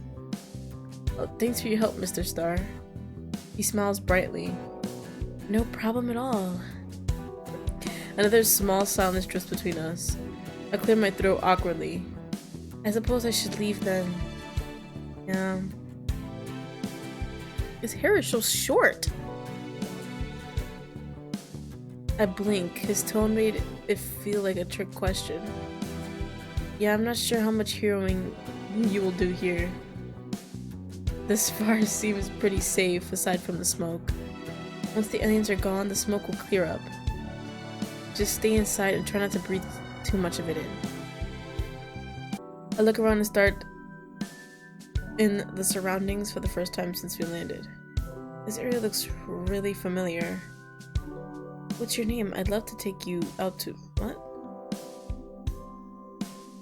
Oh, it's my neighborhood. My apartment is right there. That's so lucky. I don't have to call a cab to get home. Binary Star looked a bit awestruck. I cringed, realizing that I just interrupted him. Oh, sorry, what were you saying? It's nothing. Damn. Okay, well, I should probably go inside then and not distract you from your hero duties. Thanks again, Mr. Star. I give him a small wave goodbye while walking towards my apartment. Damn. That was really bad. Like, that interaction. I enter into my apartment, tossing my stuff on the counter. I send Haley a text letting them know I made it home safe. Switching on the TV, I flip to the news station. On the news shows flashes of light and colors as the heroes battle the long-legged aliens. Wait, they had tentacles? What? The street signs of the cafe flies across the screen, slamming into one of the creatures. It suddenly occurs to me that Ray could have been in that area. Are you dumb? I scramble to grab my phone. The phone rings a bit and goes to voicemail. Hi Ray, this is... The phone begins to vibrate in my hand. It's Ray calling me back. I quickly answer. Hi. Hey, you called. You called? Question mark? Say it right? Yeah, I'm not sure if you heard on the news, but stay out of the West District today. There's silence on the other line, and I thought I heard a scream. Ray? Yeah, oh sorry, I must have spaced. I heard the news. I'll be sure to stay out of West District. A large crash resounds in the background of the call. Is everything okay? Yeah, why? I just thought I heard something. Is that so? Yeah, it was like I glance up at the news program. On the live screen in the background of the news report showed National Hero Binary Star talking on his cell phone. I was about to ask, like, why would you answer the phone? You dummy. You're such a silly goose. Why'd you answer the phone? He wants me to know that it's him.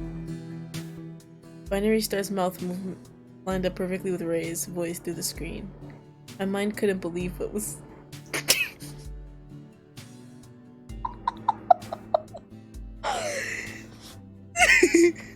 My mind couldn't believe what I was seeing. Hi? Are you doing okay? You seemed kind of off. Nigga, I'm literally watching you. Be Binary Star. The movements of Binary Star's mouth matched up perfectly with Ray's voice in the phone. Out of shock, I hurl my phone across the room. It slams into the wall, the screen going black. I see Binary Star. No. Ray, mouth my name on the TV program first, confused and concerned.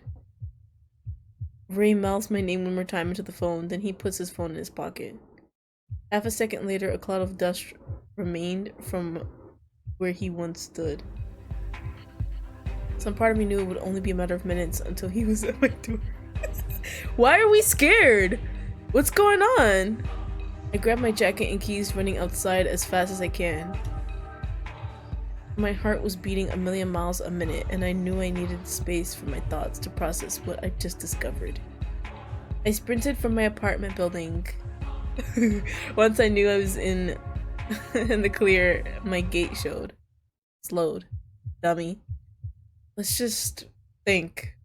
My heart pounded in my chest as I waked the lonely residential streets. I think I'm supposed to say walked. Whoops. National Hero Binary Star is without a doubt Ray, a guy who only orders black coffee and always looks tired. They just seem alike. But I can't deny that Binary's interview in the magazine had the same interests as Ray. Oh, now we're getting it? I mumbled to myself. Binary Star is always smiling. To the people, he is a shining example of patriotism, courage, and kindness. Ray, on the other hand, looked like he would willingly jump off a bridge at the slightest inconvenience. I continued to walk, making my way deeper into the suburb. Binary Star is so optimistic and charismatic, but Ray seems like every sentence he utters takes a week off of his life. If I didn't see it myself, I truly wouldn't have believed it. I stopped in my tracks, a realization coming back to me. The Binary Star that saved me, his eyes weren't red, his eyes were a deep black, just like Ray's eyes. I buried my face into my hands and groaned. Have I really been flirting with Binary Star this whole time? Look at you. The situation is just so weird. Oh my god. Jump scare. Back up! As I look up, I only get a glance at his face before being knocked out cold. I soon wake up to the sound of dripping water. We should have stayed the fuck home. Why did we run out of our home? Why did we do that? Why did we do that? What were we scared of? You saw him on the magazine cover. Now we're here, dummy. I glance around dreamily. You're so stupid. Soon I come to. Bro, this is not my apartment. Obviously. I jolt awake, whipping my head around desperately. The scenery of a concrete warehouse graces my vision. Boss is awake! One henchman calls. I tried to scream, but the cloth gag prevented me. Classic. As if being summoned by my thoughts, Double walks up, crouching in front of me. Wakey wakey. Shut up. He grabs my face, jostling it back and forth lightly. Don't look so spiteful. You're going to make me feel hurt. I yank at my ties, but they are so tight that I don't think I even could slip them out. Gosh. I yank at my ties, but they are so tight that I don't think even I could slip out of them. Double winks as if reading my mind. Reinforced just for you.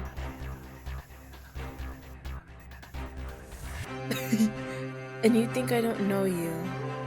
Let's face it, nobody knows you better than I do. Nobody. Double pulls out a knife and my blood runs cold. So I'd like to ask you to stay put, okay? I guess I'd... Oh, start saving. Because I might actually die here. Let me see that again. Never mind. Stare. Oh. No. I nod slowly. Double's eyes squint into a smile. Great, glad we're on the same page. Double's ability was teleportation. Of course. An essential non-violent power, by most people's standards. But Double himself is a monster. And the way he could use his ability was creatively horrific. But I'm not sure if our crew will be able to forgive you. A bunch of shadowy figures. I look up, noticing the 20 or so henchmen that surround Double. I spot Ripley, but he refuses to make eye contact with me. Guilt clouds his features as he stares off into space very intentionally. I felt a form of rage that I couldn't quite explain. Despite the fact that Ripley has already been through what I was about to go through. You see, my men here want to rip your throat out. That's nice. Do some lasting damage. Betrayed us. He spits my old alias out of his mouth as if it were the remains of a chewed up sunflower seed. And that hurt. We were family. Closer than family. Right? All of the henchmen shout agreements. Whoops. It was obvious that their rage has been worked up by Double for months at this point. And now they want to get even. I tried to stop my body from shaking, but it was in vain. Double catches my feeble attempts and smiles. Evil. Intentional. Now, night crew. What do we think would even the scales? An eye for an eye, right? What our little degenerate did to us is a betrayal that will never heal. So I would like to encourage something that is also lasting. So our dear degenerate would never forget their betrayal of the crew. Double laughs, glancing at me. Poetic, don't you think? The henchmen get eager. I see a fair amount of faces in the crowd that I haven't seen before, and some faces I used to know are gone. I can't suppress the shiver that runs down my spine at the thought of what could have possibly happened to them. So men, what would even the scales? A finger! A henchman shouts. The excitement in his tone makes my blood run cold. 2 fingers! 3? The men laugh at the casual one-upping, as if the reality of my fingers weren't at stake right in front of them. I fight against my own brain that so desperately wants to dissociate. You're so popular. Girl, looks like they want any part of you. Die. Double laughs, genuinely enjoying my fear and the chaos. The crowd goes wild and my stomach churns violently. So we have our conclusion then? The men cheer.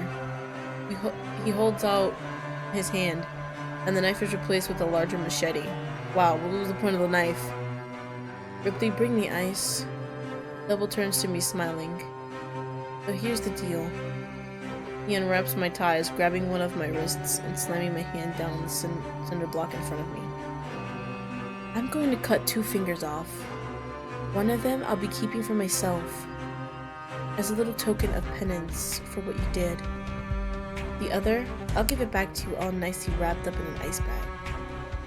I'll even let you choose which finger you want to keep. I want you to have that decision because I love you. Then you will be free to desperately search for an ER to reattach it from. Just like that, I desperately searched and searched for you. He leans back, a shallow smile on his lips. What lips? He's wearing a mask. He folds my fingers except for my index. Don't squirm so much. If I mangle it or cut it too low, they won't be able to reattach it. He touches the cold knife to my finger, making a small cut where he plans to aim for. My stomach twists. Ripley? I attempt to look away, but his hand with the machete quickly moves to my face. He grasps my jaw, forcing my face back to its original position. No, don't you dare look away from me. From this. This guy sucks, bro. You have to witness the loss of something valuable, just like I did. If you close your eyes, I will take another finger for good measure. Tears begin to streak down my face. It's okay. Nabuku stroking away some tears before moving back to my wrist. Don't cry. This will be over before you can blink. The tears refuse to stop as I begin to sob out of fear. I'll take care of you nicely throughout the healing process. I promise. Yo, where's Binary Star, bro? He leans forward, placing a few kisses on my tear-stained cheeks through the mask. That makes more sense. He then leans back with a wide smile under his mask. I shake knowing what was coming next. He raised the large knife in what feels to be slow motion. What the fuck do you think you're doing? I look in disbelief. This is regular Ray. I start to... Well, I like this one better anyway, but... What are you doing? I start to yell under my mouth gag. Double is going to kill him if he stays here. I panic, but my screams are stopped by the gag that wraps my mouth. Double becomes annoyed and grabs my face violently, looking at me square in the eye. I become silent at Double's stare. Ray seems incredibly upset. Let go! Ray glares at Double, who just laughs. He gets up facing Ray, who steps closer. I'm sorry, who are you? Ray just stares, the same deep glare adorning his face. Look, for your own well-being, I advise you to just move along. We're interrupting a pivotal moment here. Let go. Now Double looks ticked off. Let me take thee and go. Then you and your cronies can be free to do whatever you do. Double laughs without humor. Fine, you want to stick around? Don't tell me I didn't warn you. Ray's stern voice cuts off Double. I don't think you heard me properly. I said f off. Ray's eyes flash a familiar red. A red glow that I had seen adorn posters and news programs for years. Double laughs. Oh, you have got to be kidding me. Yeah. Yeah. Double turns to me incredulously. Bruh. This is your watchdog? Fucking binary star? Double paces, clearly frustrated. Out of everyone, this is your hero boy toy? Thank you. God damn it! Ray just stands there, glowering at Double. Ray shoots a glance at my face, and his expression becomes more furious than ever. Fine, whatever. I guess I'll be the first to take down Binary Star then. You're about to die, nigga. Like, Double throws a knife, but in a split second, it is cut down by an angry red laser. With a yell, the henchmen run towards Ray with their weapons in tow. Yeah, they're all dead. Blood splatters across my body as the henchman to the left of me is sliced cleanly in two. Yep, that's a dead body for you. His blood splashes against the ground. What happens next is only what can be described as a one-sided bloodbath. The henchmen soon realized they were no competition for the top hero Binary Star. Some attempt to flee, but that didn't stop Binary Star from slaughtering them like a child stomping a line of ants. As I sat tied up, severed body parts dropped to the ground like piñata party favors. Organs spilled out of torsos mid-run. They splayed across the ground with splatters that made my mind go numb. Double took advantage of Binary Star being distracted with his henchmen. In a split second, Double used his ability and phased away. I couldn't move. I couldn't scream. My mind was no longer living in the same moment my body was. After what felt, was hours, but likely only a few minutes, the last body cracked against the floor. As the bro. As the concrete floor was decorated like an abstract painting, the Binary Star approaches me.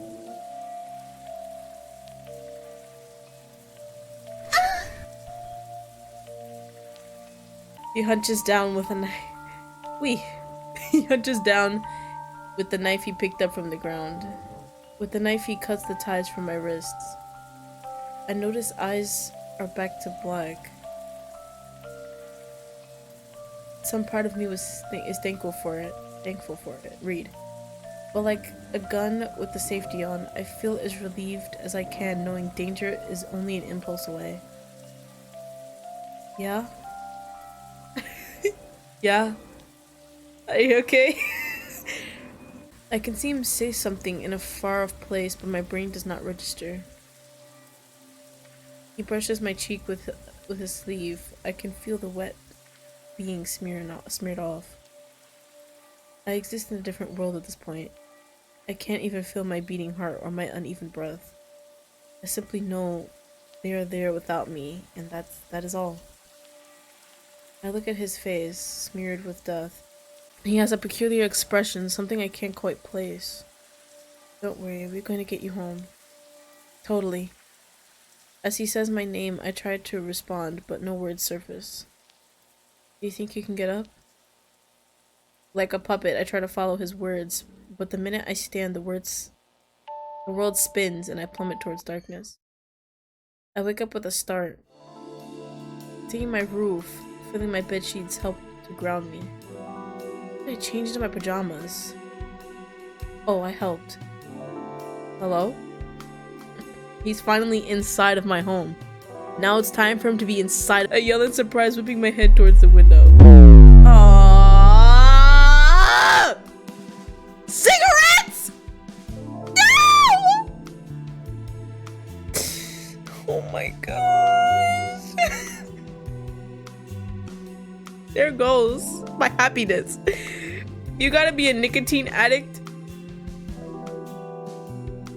Put it away. I don't want to see it. By the window leaned a casual Ray. He smokes a cigarette, blowing the smoke out of the window. We looked at each other in silence for a minute, before he speaks up. You slept pretty deeply. You were out of it. It would probably be best if you got some more sleep. Put me back to sleep then! Fuck. My body shakes at the memories that swarm me. Does that mean it wasn't a dream? You weren't dreaming. Did he just read my thoughts? Sorry, it's a bad habit. I touched my face. There's no blood on it. How? Ray grimaces and blows more smoke out the window. You don't remember taking a shower when you got back? No. I shake my head, slowly feeling confused. Some distant memory starts to return. It will probably all come back with enough rest. Just try to take it easy for now. I try to find the proper response, but words don't formulate. I nod. Ray sighs. Can I come over there? Oh my gosh. Why did you even ask? You know I'm gonna say yes. I slowly nod again, unsure if I completely meant it. Ray pushes himself off of the wall he was leaning against. He places a cigarette in the ashtray and turns towards me. He approaches me and I can't help but flinch. He carefully sits down at the edge of my bed and I can't help but to scoot further away from him. Hey, you pussy. I'm sorry. I'm sorry for what you had to see. I didn't want you to see me like that. Seeing you act like a psycho murderer? Let's start saving it. Sorry. Sorry. I'm just gonna say thank you because I'm not an idiot. That was honestly a nightmare. I don't think I'm going to get over that for like most of my life. And to be honest, I'm probably at least a bit traumatized. Ray avoids eye contact. He looks uncomfortable. I'm sorry for showing you that. I just wasn't thinking. I panicked, which is new for me. Sorry. It wasn't pleasant to say the least. I don't think I'm going to be able to rid my mind of that carnage for a long time. But without you, I'd be forever in the whims of double, or I'd be dead. Even if I survived and he took me, long enough at the whims of double and I'd be dead either way. So thanks for saving me, Ray. Ray gives a small sympathetic smile. I smile back wide, trying to lighten the atmosphere. Or I guess I should say top hero. Binary star. Ray groans. Yeah, I was kind of hoping that me being binary star was something you would never piece together. Shut up. Take your clothes off, shut up. You don't seem completely different from your hero persona. What? Oh, you do, okay. I was confused, I was like, what? Ray gives me a leveled look. That guy and I have nothing in common. Right? Well, either way, I think I like Ray better than him anyways. That's true. That's really true. Ray smirks. That's a first. It is?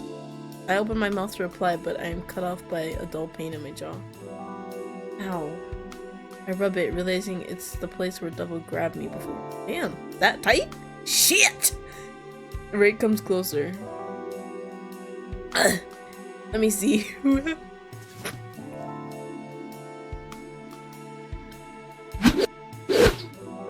He softly turns my face so he could see where the pain was originating from.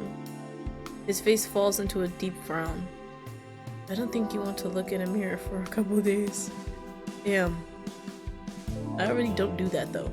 A couple days? I need to go grocery shopping to buy more mac and cheese. Yes! No you don't. What? It's best if you stay here. I'm about to protest, but Ray firms his voice a little. I haven't found double vision yet. Damn. My mouth strains into a tight line. Ray's voice softens. Don't worry, I'm going to keep searching. After that bloodbath, Double has probably already ran for the hills. Ray gives a humorless chuckle. Unfortunately, I doubt that. I read his thoughts back at the warehouse. He's pretty attached to you. He may become desperate without you. You know, like a certain someone. Ray frowns deeply. Please stay inside here. Why don't you... Don't do it. You've done it already. Don't do it again. Please stay inside here where I can make sure you will be safe. Ray forces a smile. You still look so exhausted. No, I'm actually wide awake. Ray moves back to the window, looking out the one-night view of concrete buildings and urban sprawl. Can you stop going away from me, please? When are we gonna, like, procreate? I don't get it.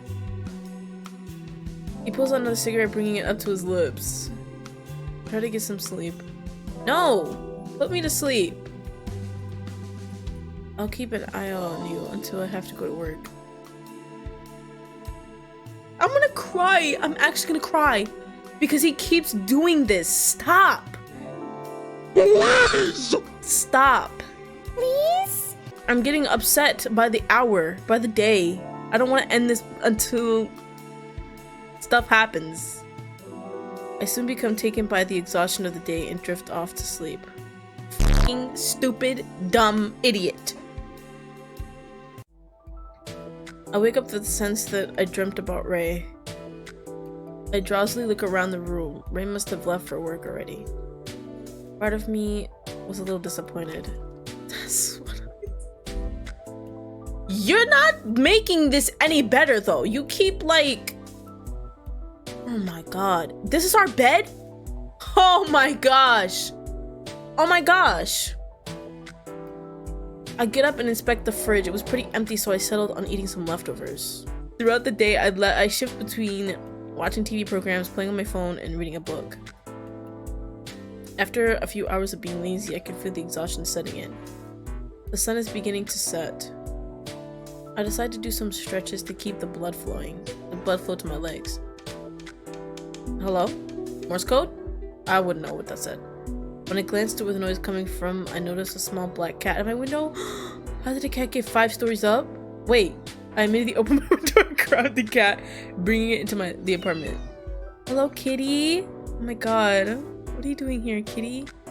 The cat wiggles in my arms, and I let it sit down in my apartment. The cat wanders around the apartment, sniffing everything its small nose can reach. I sit on the bed watching the cat. When the cat finishes whatever rounds it was making, it stares at me curiously. You want to play? I dig in my closet and find a basket of cat care items that I probably should have given away ages ago. I pull out a feather toy and crouch down in front of the cat. The cat stares up at the feather toy with an unamused look. What? I bounce the toy up and down, but it fails to interest the cat, who just rubs its paws against his face again. Instead, I try a few more toys with the cat, even seems amused with my frustration. Eventually the cat turns around, stretching up towards my bed. You want to get up there? I ask, carefully picking up the cat and placing it on my bed. Why wasn't the cat, like, interested in the toys? After sniffing around a bit, the cat lays down. It looks so comfortable, I can't help but to yawn as well. I decide to follow suit, laying down on the bed, blanketed by the rare warm sun.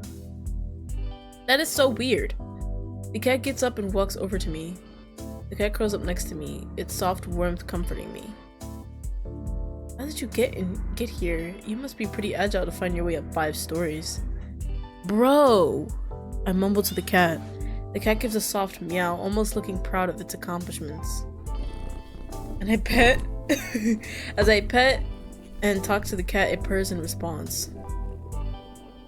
Between the warmth of the sun and the cat curled up next to me, I soon get tired and my eyes refuse to stay open. I can't help but to fall asleep with the cat beside me. Huh? The door clicks closed and my eyes drift open. Feel tired? Oh wow, take that f***ing suit off, please. Ray walks in with full hero attire on, carrying a sizable duffel bag. His expression looks more exhausted than usual. Part of his hero outfit is ripped in different areas. I grimace. You should have got Edna mode to make that shit, bro. Edna mode. I grimace at a particularly nasty slash on his side. Ray follows my eyes and covers the slash with his arm. It looks worse than it is, I promise. I get up and take a closer look, but Ray quickly takes a step back. I rushed back here to check on you, so I haven't taken a shower yet. Oh, sorry, I didn't mean to. No, it's okay. I just can't guarantee I don't smell entirely horrible right now.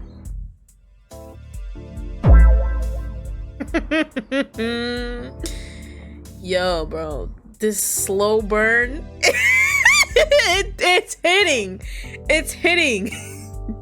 I never liked that shit, but it's doing something. Like, I've never partaken in like fan fictions and stuff like that, or just literature, spicy literature. So whenever people like slow burn it, I never got it. I get it now. This is horrible. Do you want to shower here? Oh, do you mind? I was just stopping by here to make sure you are doing okay. How old are you? How old am I? Stop it! Stop it! I was going to head to mine and come back here later, but I guess that would save me a trip. Yeah, feel free. There should be some fresh towels in the bathroom. I look at him. I don't think you will fit in my clothes though. Ray drops his duffel bag on the ground. No worries, I always take extra clothing to work. Never know what's gonna happen, right? Oh. I pushed out the memories of the carnage from my mind. Yeah. Ray surely senses what I was thinking. Looks somewhat awkward. He forces a smile. I'm going to... He gestures towards the bathroom. Yeah, of course. Yeah. He saunters toward the bathroom. A couple seconds later, Ray speaks through the door. Yeah? I approach the bathroom door. Do you mind helping me with something? In the bathroom? I guess. It's nothing weird. Okay. Sure, do you want me to come in? Yeah. Oh my fucking god. Yeah, that brother's starving. Yo! This hurts! I'm hurt! Ah! I open the bathroom door to see Ray hunched over the sink. I'm trying to be like this. The top part of his jumpsuit is off, and his hair hangs partially wet. I eye the gash on his side, red and angry looking. I can't reach the top part that well. Do you mind cleaning it? Oh my fucking god. I mean, sure. Anything. Ray looks awkwardly away. You can say no if you want. No. I'll just wash it in the shower later. And hope it's good enough. What were you fighting? Ray grimaces. He knows what I'm getting at. Crawler? The fuck is a crawler? The type of alien that you saw before. Oh, their attacks are becoming more frequent. And it was destroying the city. Okay. Oh. I walked towards Ray and grabbed the bottle of hydrogen peroxide from his hand. I cleaned the wound as thoroughly as I could.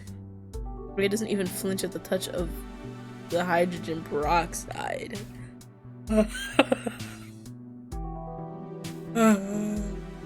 He sighs. Thanks. No problem. I stand awkwardly, trying not to stare at Ray's undressed upper half. I'm gonna take a shower now. That's great. Oh, he wants me to leave. Oh, right. I'll get out of your hair. As I open the door, it suddenly closes by a weight behind me. I turn around and see Ray looming over my body. He stares intently, his face coming over closer. He pauses just as his breath drifts across my face. Ray lifts a hand to my face, brushing his thumb across my cheek. He then holds up a small black... what? Hair? That must have been sitting on my face. My face heats up. There was a cat in here earlier and... the cat on the 5th floor? I blank, unsure of how to explain it. Maybe a neighbor let it out? A silence drifts between us. Some dark emotion shifts under Ray's eyes that I can't quite place. I glance down at the gash on Ray's side. The red is starting to bloom and run. Was that too rough? Does it hurt? Before I can process what is happening, Ray grabs my wrist, pressing it deeply into his side. I can feel the bandages growing damp. With blood under the pressure of my hand. He looks at me, completely expressionless. His dark eyes seemingly bottomless. I try to yank my hand away, but he only presses it deeper into his side. My finger digging into the wound. I don't care. I yelled, beginning to feel a bit sick by his flesh slowly being parted by my fingertips. I let go of my wrist. I instinctively take a step back, cornered into the door. Nothing you can do can ever hurt me. Nothing can hurt me. This is the price I pay for protecting humanity. While you play with cats. One sex! His tone sounded almost sardonic. Is that a gem in Steven Universe? I wasn't really sure what he meant. I tried to search his face, but it remains expressionless. Ray's cool gaze never once leaving my own. So are you joining me then? Where? Ray reaches... Oh! I'm the stupid one now. I said where? Like I don't know. Ray reaches to the shower, turning it on. You seem to take your sweet time leaving, so I assume you want a show or something. Just... What am I gonna say? A smirk drifts across Ray's face as he starts to pull down the rest of his jumpsuit. That suit. That, huh? That sits loosely at his waist. Asshole. Right. I mumble, leaving the bathroom. You're a f***ing idiot. Ray chuckles as the door clicks shut. You're so f***ing stupid. Yo, my anger level is up here, bro. I'm tired of this teasing shit. Stop it. I can't take it no more. It's up here. It's up here now. It can't go any higher than this. I'm not lifting my hand anymore. This is it. That's it. This is like... I can hear Ray give a tired sigh as the shower water hits his body. Having the national hero binary star in my small apartment felt surreal. He about to... don't say it. The high standards set for all the heroes past and present currently in my shower. Not as binary star, but as Ray. Yeah, because Ray is better than binary star. The same Ray that would stop in for black coffee looking like he hasn't gotten an ounce of sleep or at least a week. The same Ray that would skeptically try a green latte. Who would carry my groceries for me. To be honest, I wasn't sure exactly how to feel. I'm gonna give you a hint. It starts with H and ends with Y. The f***? They seemed like two completely different people, yet the evidence was clearly in front of me. Who are you, binary star? The sun continues to set a brilliant red, closing in on nighttime. Nightmare. Soon enough, Ray steps out of the bathroom, clothed in a comfy sweater and jeans. Have you eaten? No. Or, you know what, yeah. No, I haven't. I've had quite the craving for meat. He glances at me while drying off his hair with a towel. I shake my head. No, I'm not too hungry. You should eat at least something. Your body has been through a lot. I'll order you some food. Wow, my hero. A little smirk plays on Ray's lips. And don't you forget it. What kind of food do I like? Mac and cheese. I shrug. Maybe something comforting? Ray chuckles. Catch. He tosses me his phone and leans against the wall. Oh my god, when you look at me like that. I don't know, it's like I have no f***ing hair to put behind my ear, but I'm doing it anyways. Don't f***ing come for me. Get whatever you want, baby girl. Whatever I want, huh? Maybe I'm feeling some Wagyu and lobster. Fuck. I mean, you said it. I peek up at Ray, who just smirks down at me. Are you trying to scare me? Get too. My pussy's gone crazy! Yo, if we don't by the end of this episode or this day, I'm going to riot. I'm gonna riot. I'm gonna go crazy. The alpha is going to come out of my body, bro. It's gonna. I groan. Fucking wood. You're no fun. I fight villains all day. A little brat like you is hardly enough to push my buttons. Yo, I'm ready. I'm trying to push them though. Yeah. Wow, insults, huh? Ray laughs, brushing a hand through his damp hair. His damp, luscious, blonde, dirty blonde hair. Part of me wondered how Ray would react if he found out that I used to be a small-time villain.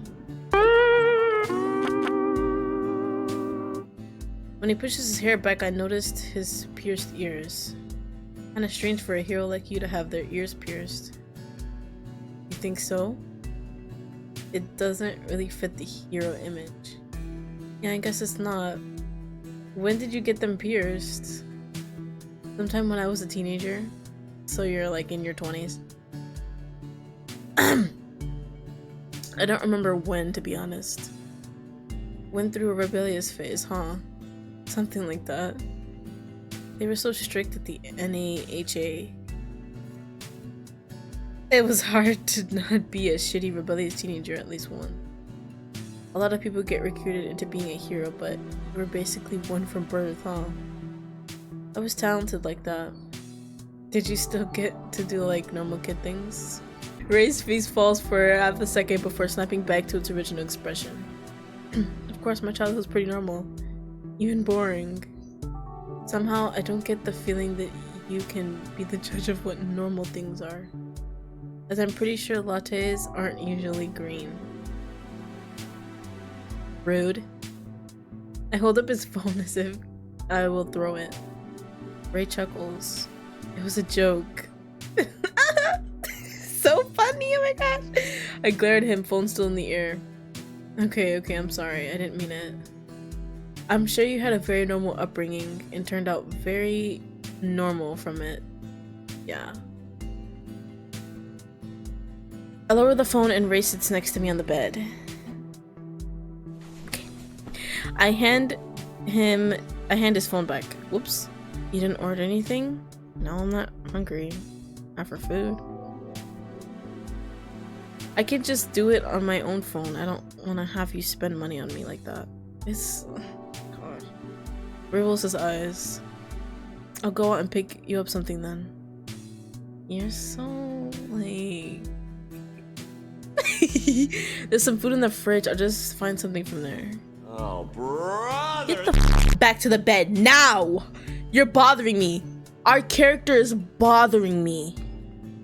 I'm bothered. I get up and open the fridge, finding some fruits to snack on. Fruit?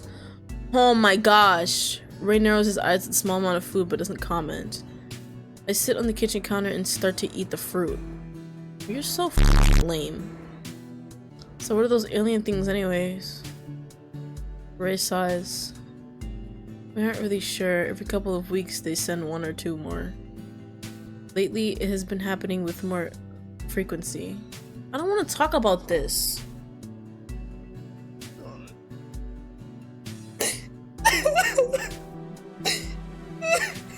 They're really destructive and seem to kill rather than eat or capture. So you have to be really careful if you end up around one. Their sight isn't too good, but they have excellent hearing. Ray approaches me, looking down at me from where I sit on the counter. If you're ever in trouble, just yell for me, and no matter where I am, I will save you. His intense gaze pierces my eyes. Oh, where are we going? I look away, his depthless eyes making me feel flustered. He places his hand on my face, redirecting it back towards his own. He brushes away some fruit juice I didn't realize was on my cheek. It's never more boring with you around, that's for sure. I blush, embarrassed. Okay, yes. The bed. Okay. After finishing my fruit, I throw away the container and head towards my bed, flipping it on the TV. There was a special on music that has hit top charts lately. Oh look, there's Blaze. I didn't know he was in a band. Ray sits next to me. Yeah, I don't think he's in it for a love of music though. What kind of music do you like? Ray looks at me with a smile playing on his lips. I don't know, I don't really go out of my way to listen to any specific kind of music. Whatever's in the radio is fine, I guess. Really? You give me the vibe that you would be into classic rock or something. Are you calling me old or something? No? Good, you aren't allowed to comment on my age unless you can outrun me. Ray. There's going to come a day where I can. Ray scoffs. Not on your life? Yikes, too proud. The articles say my pride is what is sexy about me. Yeah. Not wrong. You search yourself on the internet? That's embarrassing, Ray. I'd never admit something like that. The internet? No, not really. Magazines. Sometimes when I see one with my name on the cover, it's hard not to be curious. Magazines? I take it back, you really are an old man. Ray's smile looks a little annoyed. You're such a little brat. Then put me in my f***ing place then. I laugh. Blaze's face shows across the screen, sweating on stage while he screams into a microphone. You know, he came in to order coffee once. I vaguely remember your coworker mentioning it. I'm guessing Blaze wasn't there for the coffee. He wouldn't take a no for an answer. He was very determined on taking me out to dinner. I'm not stupid enough to think that for someone like him, an offer like that is simply a nice invitation. I get the feeling that he's the type to feel owed after taking someone out to dinner. Ah, yes. I know what they're talking about. Ray had a deep frown. His silence was a bit unnerving. I attempted to lighten the mood. Bye. I don't know how you survived with him as a sidekick. I couldn't even survive 15 minutes around that guy. After a while, I essentially fired him, but the NAHA decided to just promote him into a hero in order to preserve my clean record. What's the NAHA? A smirk corked on Ray's lips. North American Hero Association. Okay. You really don't know anything about heroes, huh? No. I also don't know what their sizes are. Maybe you could start showing me? I roll my eyes. Do you want me to freak out over you? I think I already checked that off the list. Oh my god, binary stars in my apartment. I can now die happy. Not without getting some first. Ray chuckles. If it's you, I don't even mind shaking your hand or autographing your forehead. My forehead? I got something else you could write on. Do people ask for that? You would be surprised what people ask for. You want me to start asking? I shudder. Ray gets up, positioning himself against the familiar wall. You should get some sleep. It's late and your body is probably still healing from the shock. My gosh, bro. Some part of me does feel nervous about Ray in my very small apartment. He smirks at me and I look away, quickly remembering that he can read my thoughts. He lights a cigarette. Get some sleep. I'll watch over you until my shift. I can't sleep alone? Finally! I've been trying to catch you boys all day!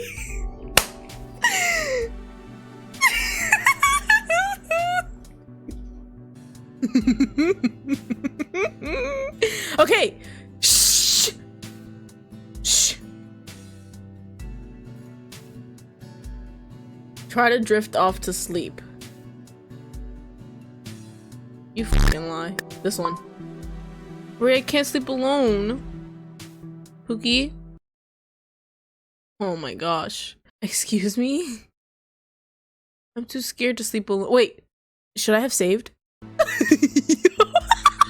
I'm gonna save because I'm gonna give a reason. He might not be okay with it, so I'm gonna save so that I could just continue from there in case anything happens. So can you sleep with me? You stare at Ray pleadingly. Where's the cat?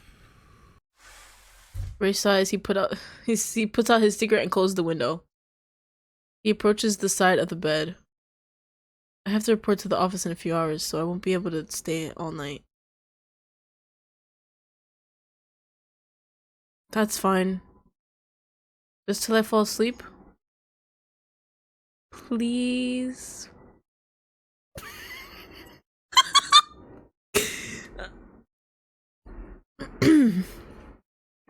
Please, Ray? I give him the biggest pleading eyes and Ray sighs. Fine, scoot over. Ray takes off his outer sweater, making a commitment about how it smelled like soap. Soap! Smoke! Why did I say soap? I scoot over, leaving room for the chronically tired looking man. The bed dips as Ray gets in. Oh my fucking god. Guys. Who was it that told me to play this? I don't know who originally told me to play this, but I think I'd rather not. Yeah. That's their name. That's their username. I'd rather not. I love you. Thank you for telling me to play this game. Once I'm in the bed, he props his head up on his hand, looking down at me. He looks awkward and somewhat uncomfortable. He shifts his gaze away, avoiding eye contact. I continue to gaze at him. He pushes my face away lightly. Stop. Stop what? I'm not doing anything. You're so far away. I'm so cold. Shh. So cold.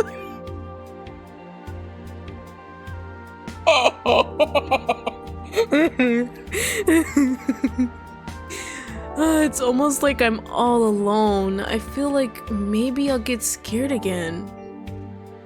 Ray groans. Fine. He wraps an arm around my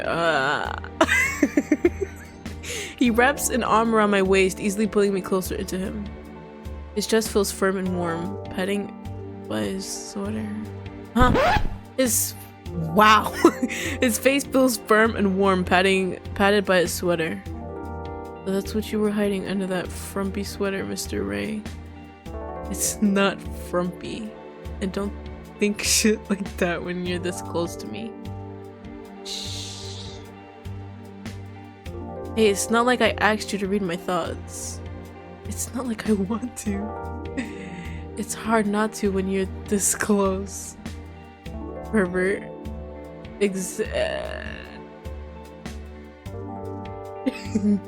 Exhibitionist. I laugh out loud. Ray ruffles my hair. Stop being a brat and get some sleep. No, I don't want to sleep. I muster up all the sarcasm I can. Yes, sir. No!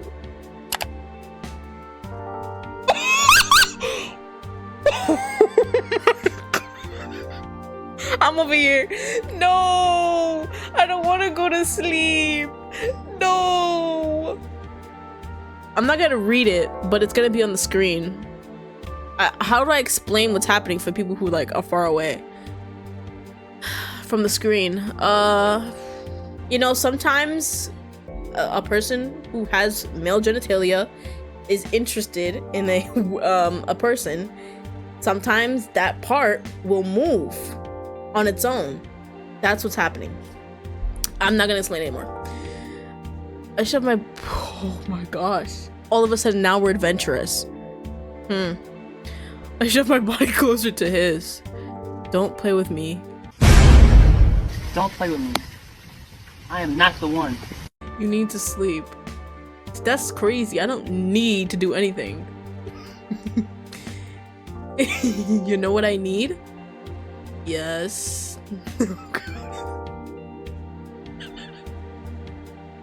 I swear I've never done drugs before. I've literally never done drugs. I think part of your body knows what I need. I could feel him within. Yeah. If you keep being a me? Me? Anyways, if you keep being a tease, neither of us are gonna get any sleep tonight. You don't get sleep. Fuck you. Me. I'm censoring it, I promise. That is a promise. Oh, look at that. Ray leans in, his hot, whispered breath brushing over the shell of my ear. You're stepping on my last ounce of self-control. Good. Let me twist it. Twist my ankle a little bit. Ray's tone was seeped in warning. I sigh in defeat. Fine, I'll stop.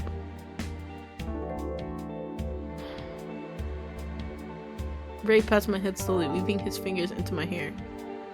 His other arm wrapped firmly around my waist. With the comfort of Ray right next to me, I'm able to drift off into sleep. Oh my god! I can't handle this stupid shit! When I wake up the next morning, Ray is nowhere to be found. I stretched and get up. I spot a note on the bedside table. I left some breakfast for you in the fridge. Please refrain from going outside if you have to call me first. Rest up, I'll see you again tonight. I want you inside of my body, bro.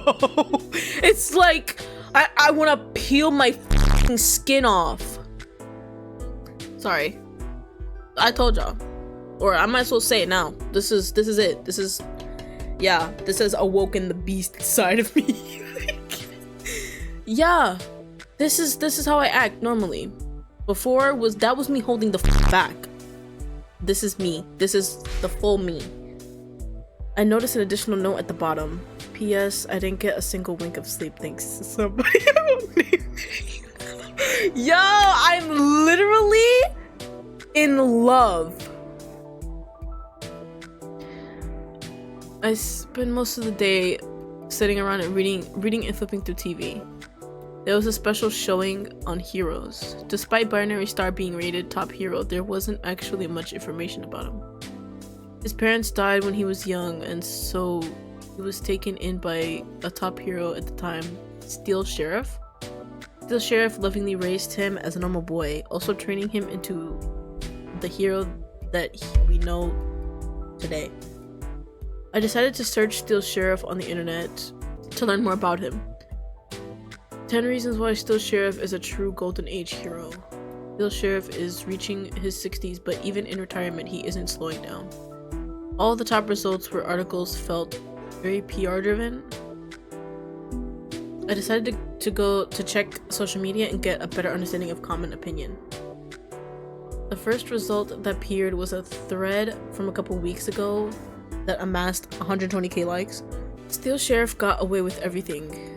We should be talking about it. I click on the thread and start to read. During the golden age of heroes in the 80s, Still Sheriff was quite popular. Now he seems to be living remotely and out of the spotlight, as his name has been steeped in controversy. Steeped. The thread was long, but essentially it boiled down to a gross misuse of power.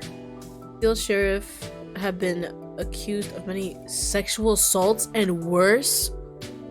Oh my gosh! Not only that, but he seems to have been blatantly homophobic and misogynistic in the past. It was the 80s. What the f did people expect? After retirement, he spiraled into alcoholism and lives in a remote area of Oklahoma. Yikes. Nobody sees much of him anymore, but his 60th birthday is coming up has reignited feeling about him amongst the populace. I can't help but to wonder how having someone like that as a caretaker may have impacted Ray. Apparently Ray never had any brothers or sisters, so after his parents passed, Still Sheriff was the only one that Ray could call family. I wonder how Ray feels about him. I decided to shake the weird feeling and change the channel. It lands on the news. Across the screen shows some heroes fighting an alien. I watched the live news segment, but I don't catch the familiar flash of blue, blonde, and red. I thought Ray said he had work today. I try to shrug off the suspicion. I'm sure heroes also have assignments that aren't in the public eye. While scrolling on social media, I see somebody talking about fanfiction writing tips. I wonder if Ray has fanfiction about him? I searched up some fanfictions of Binary Star. Most of them were admittedly great portrayals of Binary Star that is shown in the media. I can't help to laugh to myself at the difference between the fan portrayals of Binary Star and how Ray actually acts. At the nightclub continued around them, Binary Star leaned in closer, his voice becoming softer. YN, your smile has the power to ignite a light within me, a light that burns brighter than any danger I face. I have fallen deeply in love with you. YN's breath caught in her throat as she stared into Binary Star's memorizing red eyes. A wave of emotion washed over her, threatened to pull her to sea, and she found herself unable to form words. Instead, she expressed her feelings through a heartfelt smile that mirrored his own. YN's heart soared at his words, her eyes shining with unspoken affection. She felt a deep connection with Binary Star, one that exceeded beyond his heroic persona. I scrolled past a couple of chapters of the lovey-dovey stuff to find the risque parts. Oh my gosh. Binary Star looks down at me with lust draped across his ruby eyes. His formed chest heaving in lustry promise. YN, I need you more than light itself. Ever since I saw you at that club dancing your worries away, I knew I needed you desperately. I will save the world over and over just to have your body once. He places a deep, needy kiss on my lips, hands following the dips and curves across my body. I can't suppress a moan. Binary Star gives me a bright smile. Don't worry, I will treat your body with care, dear YN. Just like when I saved the bridge from collapse. I laugh out loud. I wonder if the inconsistency in character is because nobody really knows how binaries would react to being horny. Every word makes me laugh, as I can't help imagining Ray saying these ridiculous lines. Time flies by as I become absorbed in Binary Star fanfiction. The door sounds and Ray enters through my apartment door. After walking in, he pauses, giving me a curious look. You look like you're up to no good. That's true. He looks tired, smelling a bit of like smoke. You aren't in your hero uniform? I didn't do any frontline hero work today, just some paperwork. Ew, paperwork? I hop up, approaching him. You smell like smoke. Oh, do I? Sorry.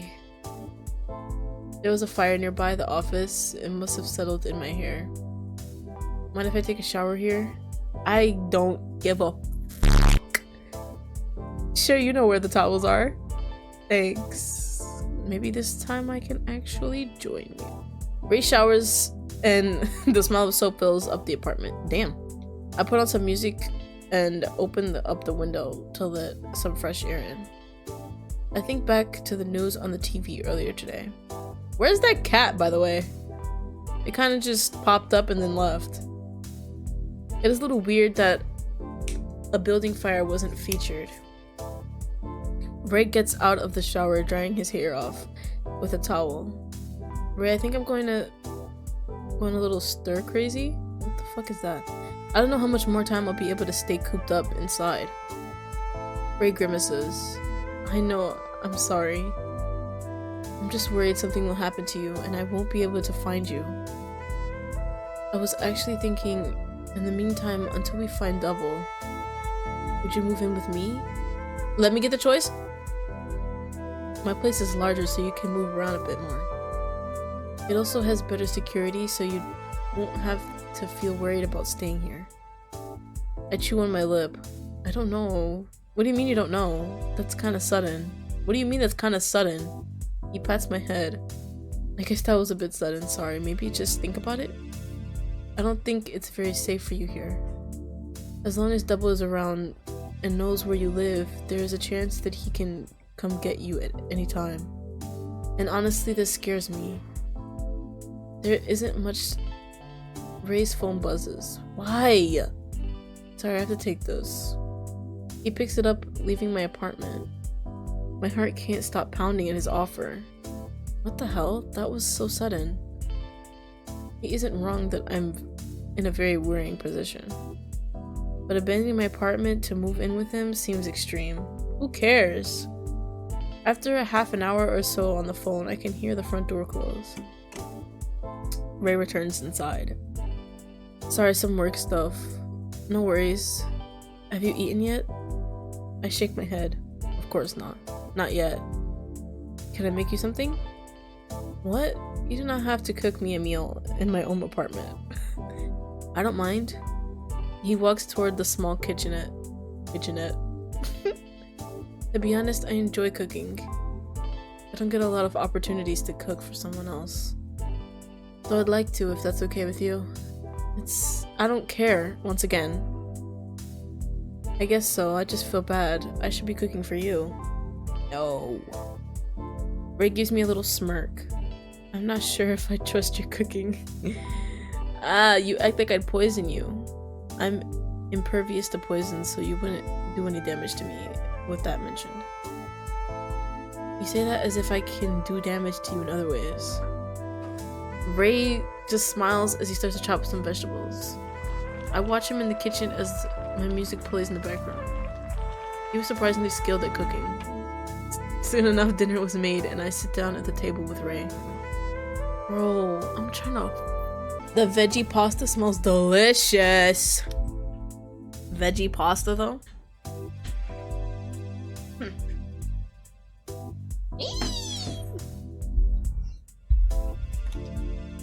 Wow, Ray.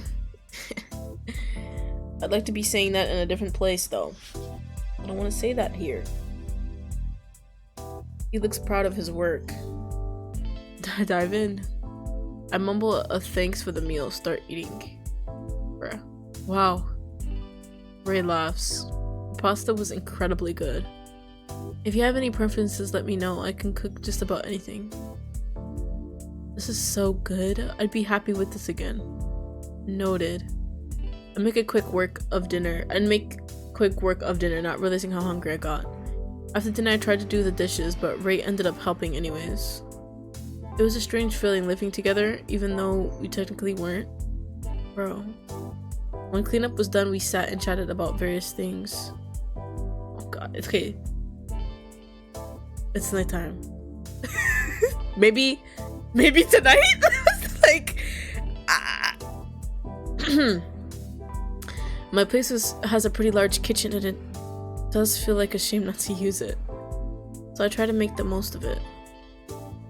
I level a look at Ray. What? I'm so surprised you can cook so well.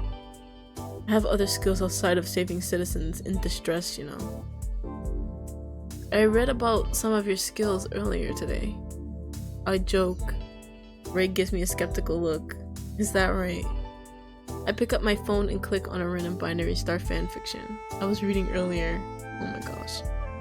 When Binary Star looked at you from across the club with his ruby red eyes, you felt undressed on the spot.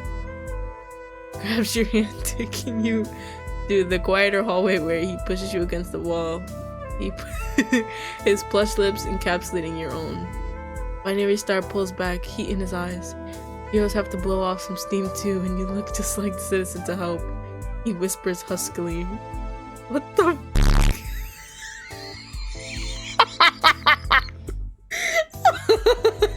Ray walks over, standing over me. Stop it, don't do that, Ray. I hand him my phone and he starts to look, his eyes widening at the increasingly graphic nature of the fanfiction. My lord. Wow, Ray, pretty bold of you. In public, at a nightclub too? Ray glances up from the phone with a skeptical look. Did you write this? No, it's a fanfiction. There are thousands of these. A smirk appears on Ray's face. He leans, towering over me closer. Is this the kind of stuff you like? Not really. I don't read fanfictions. A dangerous smile stretches across his face. Whoa! You want me to drag you to the back of a club? Drag? Yes. Yeah. And take you all for myself? Sure, I mean... You know how many times you've done this? This bothering me? While covering your mouth so others don't hear as you desperately... I'ma stop. Right there. My teasing has fully backfired. Damn. Ray gives a look of warning. My face heats up and I scoop back as I'm sure he can hear my heartbeat from where I sit. No, I just thought it was funny. And it was. Ray shrugs. Too bad. Let me know if you change your mind. You're fucking me now? Yo! He's with me now. That's insane. Cause yesterday, when I was hot and ready like a Little Caesar's pizza, what did he do? He rejected me. And I was like, okay. I cried a little bit, but okay. And now we're doing this. Interesting. Too bad. Question mark? Exclamation point? Ray saunters off to the window to light a cigarette per usual. I'm unable to look him in the eye and I hear him chuckle. I get up and get ready to go to sleep. I lay down in the bed, hyper aware of Ray's presence, but he stands looking out the window. After a while of failed attempts to fall asleep, I look toward Ray. Ray? He glances at me. Huh? Yeah?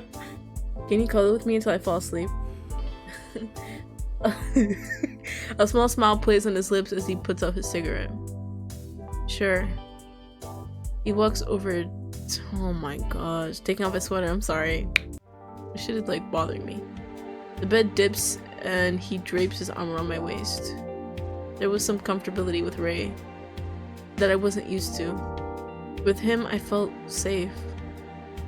I think about the special I watched earlier in the day.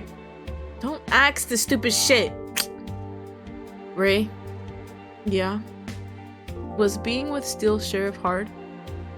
Ray sucks his teeth and thought. It certainly wasn't easy.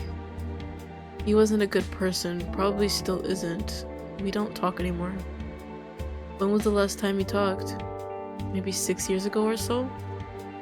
He was my guardian for about 11 years. Steele was a deeply troubled person that hurt people wherever he went. What? Wherever he went? That's insane. Ray looks at my worried expression. He ruffles my hair with a sympathetic smile. Don't worry, he couldn't hurt me. He tried to once, and I learned his lesson? What? Wait, and he learned his lesson? Since that day he lost interest in messing with me.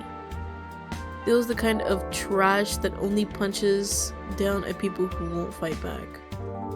The minute I turned 18, I left Steele for good. The NAHA was forced to figure out the PR spin for the situation. I think they landed on something like Binary Star paving his own path towards herodom. Something like that. Did you have a hard time with double vision? Yes. I chew my lip in thought. Double wasn't always bad. He was very courteous to me most of the time. But things started to go bad and then didn't stop snowballing. Yikes. I think maybe he was manipulative and violent all along, but because it wasn't pointed at me. I refused to look and other people got hurt because of that. I sighed and Ray pulls me closer. He runs a hand through my hair comfortably. The way he was in the warehouse, it was never that bad. Before, I had an inclination that he was capable of killing me. Now I know for sure that he is. It'll be okay, I promise. I'll keep you safe. I glance up at Ray, who gives me a little smile. Why are you doing all this, Ray? You have no obligation to spend all of your time watching over me. I'm thankful for your help, but I don't really understand your motives. Ray levels a look at me.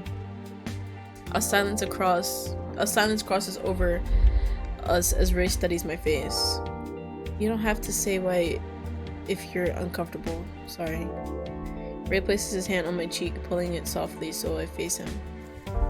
He looked at me quietly, a softness passing through his eyes. Yeah? I love you. Wow. That's insane. Oh, I mean, that's not the proper reaction to I love you. It's probably because I don't hear it often. What? I'm in love with you. From the first moment I saw you, I fell for you. Yeah. We know how it started. Every interaction with you after that only served to further solidify my love for you. I wanted to make you love me too. Ray gives a self-deprecating laugh. But I suppose I'm no good at making people love me without a PR team. Oh no! My mouth hangs open, face heating up at the bold confession. You don't have to respond. I'm not looking for affirmation. I am. I just thought you should know the significance I hold you in. If I lose you, I might as well lose everything. If you were gone, the world would crumble. It's kind of dramatic. I won't apologize for how I feel.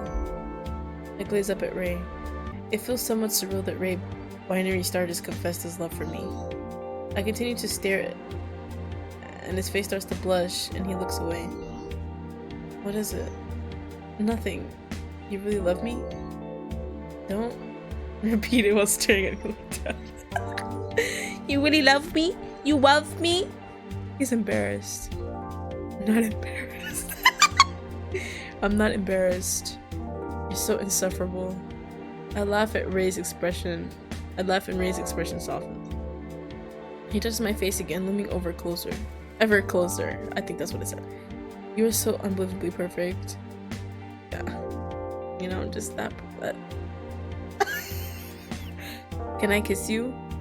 You could do a lot more than that. To kiss. What's that?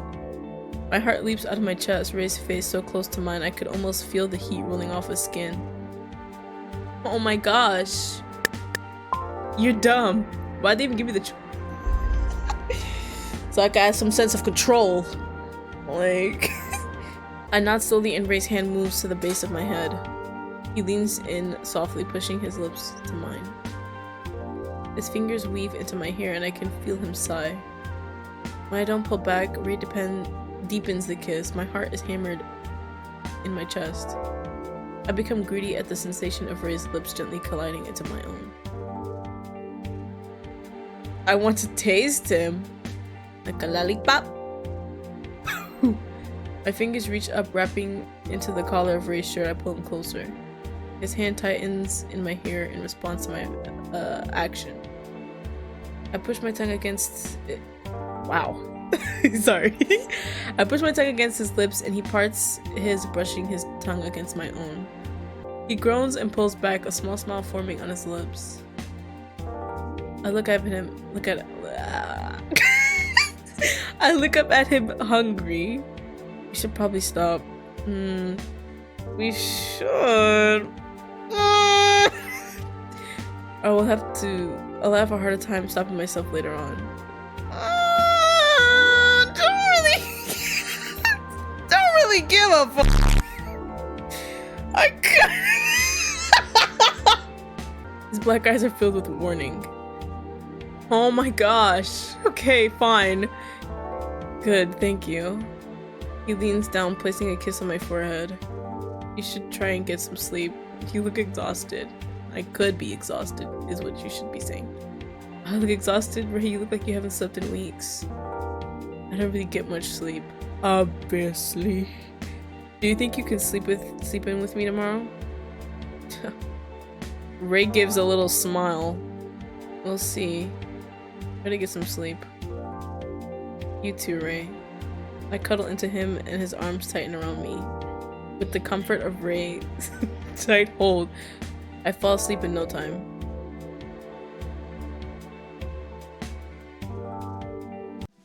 What was that? I wake in the middle of the night. Ray's lowered voice bounces off the walls softly. Yeah, I did it. What else do you want me to say? What's happening? So what are you gonna do? Actually, let me rephrase that. What can you do? No, I'd rather rethink that if I were you. If you want to put me on trial, the reputation of your best hero is tarnished. You can fire me if you want. I'll gladly take the vacation. See, nothing else you can do. What now? Well, I'd recommend you keep a leash on your other heroes. Keep them the f away from my personal life. Frankly, I'd recommend that for any of you. We both know what I'm capable of, and I'm no longer satisfied with playing nice. Ray glances at me and I shut my eyes to pretend I'm asleep. I'm unsure if he saw me looking at him, but he walks over and sits near me on the edge of the bed. He pats my head softly. He must have thought I was tossing and turning. After my breathing evens, he continues talking on the phone. I look forward to watching the NAHA actually do their fucking job for once. Please be my guest. Tell Herschel there isn't anything he can do either. Then you better contact risk management. There is nothing the NAHA can do to make me back down. I'm getting what I want, and frankly, as far as I'm concerned, everything else can burn. That's about all I have to say regarding that. Last thing, I'm gonna be late getting to work tomorrow. Ray glances at me. I have decided to sleep in. Good night. Ray hangs up the phone. He gazes down at me. his thumb tracing the features of my face. Did I wake you up? I open my eyes slowly. The moonlight blankets Ray like a halo, giving him an eternal glimmer. I shake my head slowly. We said we shook our head slowly? A ghost of a smirk appears on his face. You're a good liar. Is everything okay? Ray gets into bed next to me, his familiar warmth comforting. He runs his fingers down my cheek, leaning in. You don't have to worry about anything. I'll take care of everything. Go back to sleep. No! I nod and lay my head back down. Soon everything fades into a familiar darkness. I wake up as something tickles my cheek. My eyes readjust and I glance over. Ray snoozes near me soundly. I try to get up, but his arms are wrapped tightly around my waist. He mumbles something and nuzzles the top of my head. Ray? 5 more minutes. Ray! Come on. Unfortunately, his eyes flutter open when he realizes his hold on me. His face goes pink and he scrambles up. Sorry, I didn't mean to. I usually don't. It's okay, you're pretty out of it there. Ray stretches his toned body. Ray stretches his toned body, brushing against the thin black shirt. Yeah, I honestly haven't slept that soundly in ages. I'm surprised I even woke up. That makes 2 of us. Ray gets out of bed, yawning. Do you mind if I take a shower? Oh. Don't worry. I'll be out of your hair soon. Oh. He retreats to the bathroom. I eye his duffel bag that he always brings with him. I know it isn't a nice thing to do, but after everything that has been going on, I can hardly be blamed for being a little skeptical. I can't disregard what I saw in that warehouse. I can't disregard what was spoken about on the phone last night. I can't disregard my safety by having him be around my apartment so often without knowing if he is dangerous or not. I first poke at his duffel bag, then I slowly open it. Inside were some changes of clothing. Just a sweatshirt and some jeans. I smell them, but nothing seems off. They smell like gray, slightly of pine and toasted sugar. While I'm digging around in his clothing, I accidentally shake loose a carton of cigarettes. I'd probably need some stress reliever if the whole city relied on me too. I feel something hard in a pocket. It looks like a pen I used to have. There isn't much in his duffel bag. Some clothing, a notebook, some keys, a couple phones. I hear a bump in the shower and I realize I probably don't have too much more time to snoop. Phone, notebook? Bro, I don't want to do either of these things. I kind of just want to keep, you know, how we're doing. Let's, I guess, check the notebook. I glanced at the small notebook. It seemed like an odd thing to carry for a superhero. I flip it open. On the pages, there are small drawings of different planets and notes.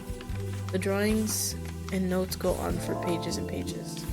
Something about the handwriting feels off to me. To confirm my suspicion, I hop up to my nightstand when I open the nightstand, grabbing the coffee sleeve from Ray I have kept. My suspicions were correct.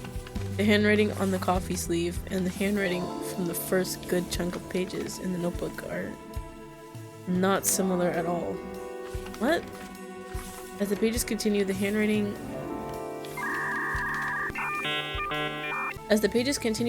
gets closer to the handwriting that is on the coffee sleeve. Is this all Ray or is this someone else too? The drawings on the pages always looked a bit childish, never seeming to change. Pages near the end trail off, a chunk of the pages are missing. The final page has an image of two spheres and the words, "We orbit around each other." As I'm returning everything to the duffel bag, a wallet tumbles out, flopping against the floor. A square paper slides out of the wallet as it hits the ground. I snag it off the ground, opening the wallet to put it back inside. As I flip around the small square, my hand pauses. My heart threatens to leap from my chest. On the small square that was tucked inside the wallet was a very similar view. One I saw when looking into the mirror. A view of myself around 3 years ago? It's me in my villain outfit, petting a cat. We're doing the whole... As the shower shuts off, I'm jolted back to reality.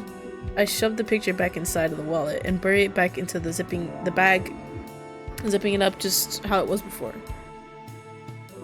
What? I let myself casually on the bed, pretending to read a book that has been sitting on my nightstand for over a month at this point. A couple of minutes later of pretend reading, Ray exits the restroom. He approaches and leans against the wall, where he usually does, by the window. This time, instead of smoking a cigarette, he's fully focused on me. His intense look makes me squirm. There is something distant, disconnected about his eyes. So you were digging through my stuff or something? God, we really can't do anything. Did you have fun reading through my notebook? I would have read it for you if you asked me nicely. Ray levels a look at me. It seems like you are unnerved by me on some level. That you don't trust me. He pushes himself off the wall and walks towards me. So ask me whatever you want. If you ask, I'll tell you anything. What do you want to know? Why do you have a photo of me? How'd you get your abilities? Oh, that's what Blaze said. Blaze was like, ask him how he got his abilities. But I don't give a f***. I'm gonna save it though. Why do you have a photo of me? A photo from 3 years ago? Do you remember what you were doing in that photo? I try and think back. What was I doing during that time 3 years ago? My eyes widened. I was robbing a house. I looked panicked at Ray. I'm not going to turn you in or anything, dummy. At that time, I was on my way to my next assignment when I saw you break into the house of the legislator Keck. I was going to quickly take care of you, but I couldn't bring myself to do it. It was an odd feeling. Before that moment, I never really had any issue getting rid of criminals. I truly believed that if someone commits a crime, they're opening themselves up to punishment. That the world was better off without them. But that day, something changed. I kept watching you run around playing with the cat, and something in me just couldn't compute that you were a criminal. His eyes peered into mine.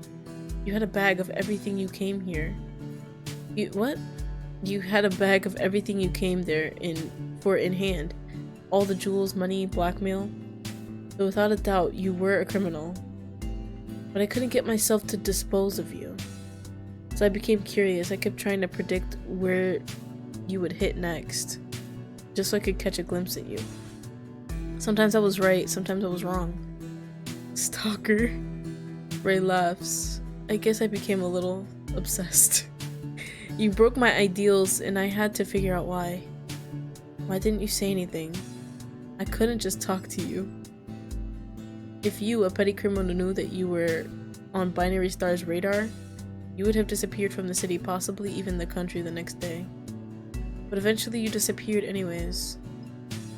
By that time, I didn't realize how much of me depended on you. I couldn't sleep, couldn't eat. You were all I thought about. You had become my binary star. And without my balance was off. Without you, my balance was off. I became a zombie during my day. I would just smile and say that they wanted me to, and at night I sought you out. I finally found you 3 weeks ago. I transferred to work in the city. I purchased a condo. I formulated the perfect plan to meet you. You were never supposed to figure out that I was a binary star. I was hoping that you would either fall for me or binary star, not both. Ray sighs and rubs his forehead in frustration. I just didn't expect your old partner to also try to chase you down too. And now I know he truly won't stop until he's 6 feet under. Yeah, Ray levels an intense gaze at me.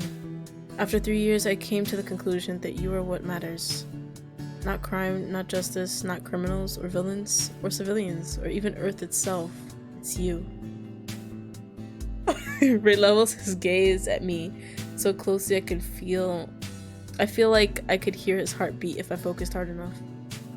I promise I will keep you safe. I may not be the perfect shining hero with stars that everyone claims I am, but I'll be your hero. I'm not sure how to respond. Some part of me knows thank you isn't an appropriate response for the situation. Ray can sense the conflicting expressions that drift across my face. I know that was probably a lot. I'll let you rest. He pauses as if he wants to say something, then decides to just leave with you. Ray gathers his stuff and exits my apartment. I'm left in silence with only my thoughts. It's obvious that Ray, or rather Binary Star, is dangerous to some extent. How is that dangerous? Well, never mind. But when he talks about himself without the mask on, something about him just feels so, like, lonely, distant. I sit down thinking over the previous interaction on repeat. I spend most of the day trying to reserve information about Binary Star, but I can't really find anything of value. The sun is already beginning to set, and the restlessness sets in. After a while, I can't help but to do something about my complicated feelings at hand. Call Haley, call Double. Search some information about Binary Star.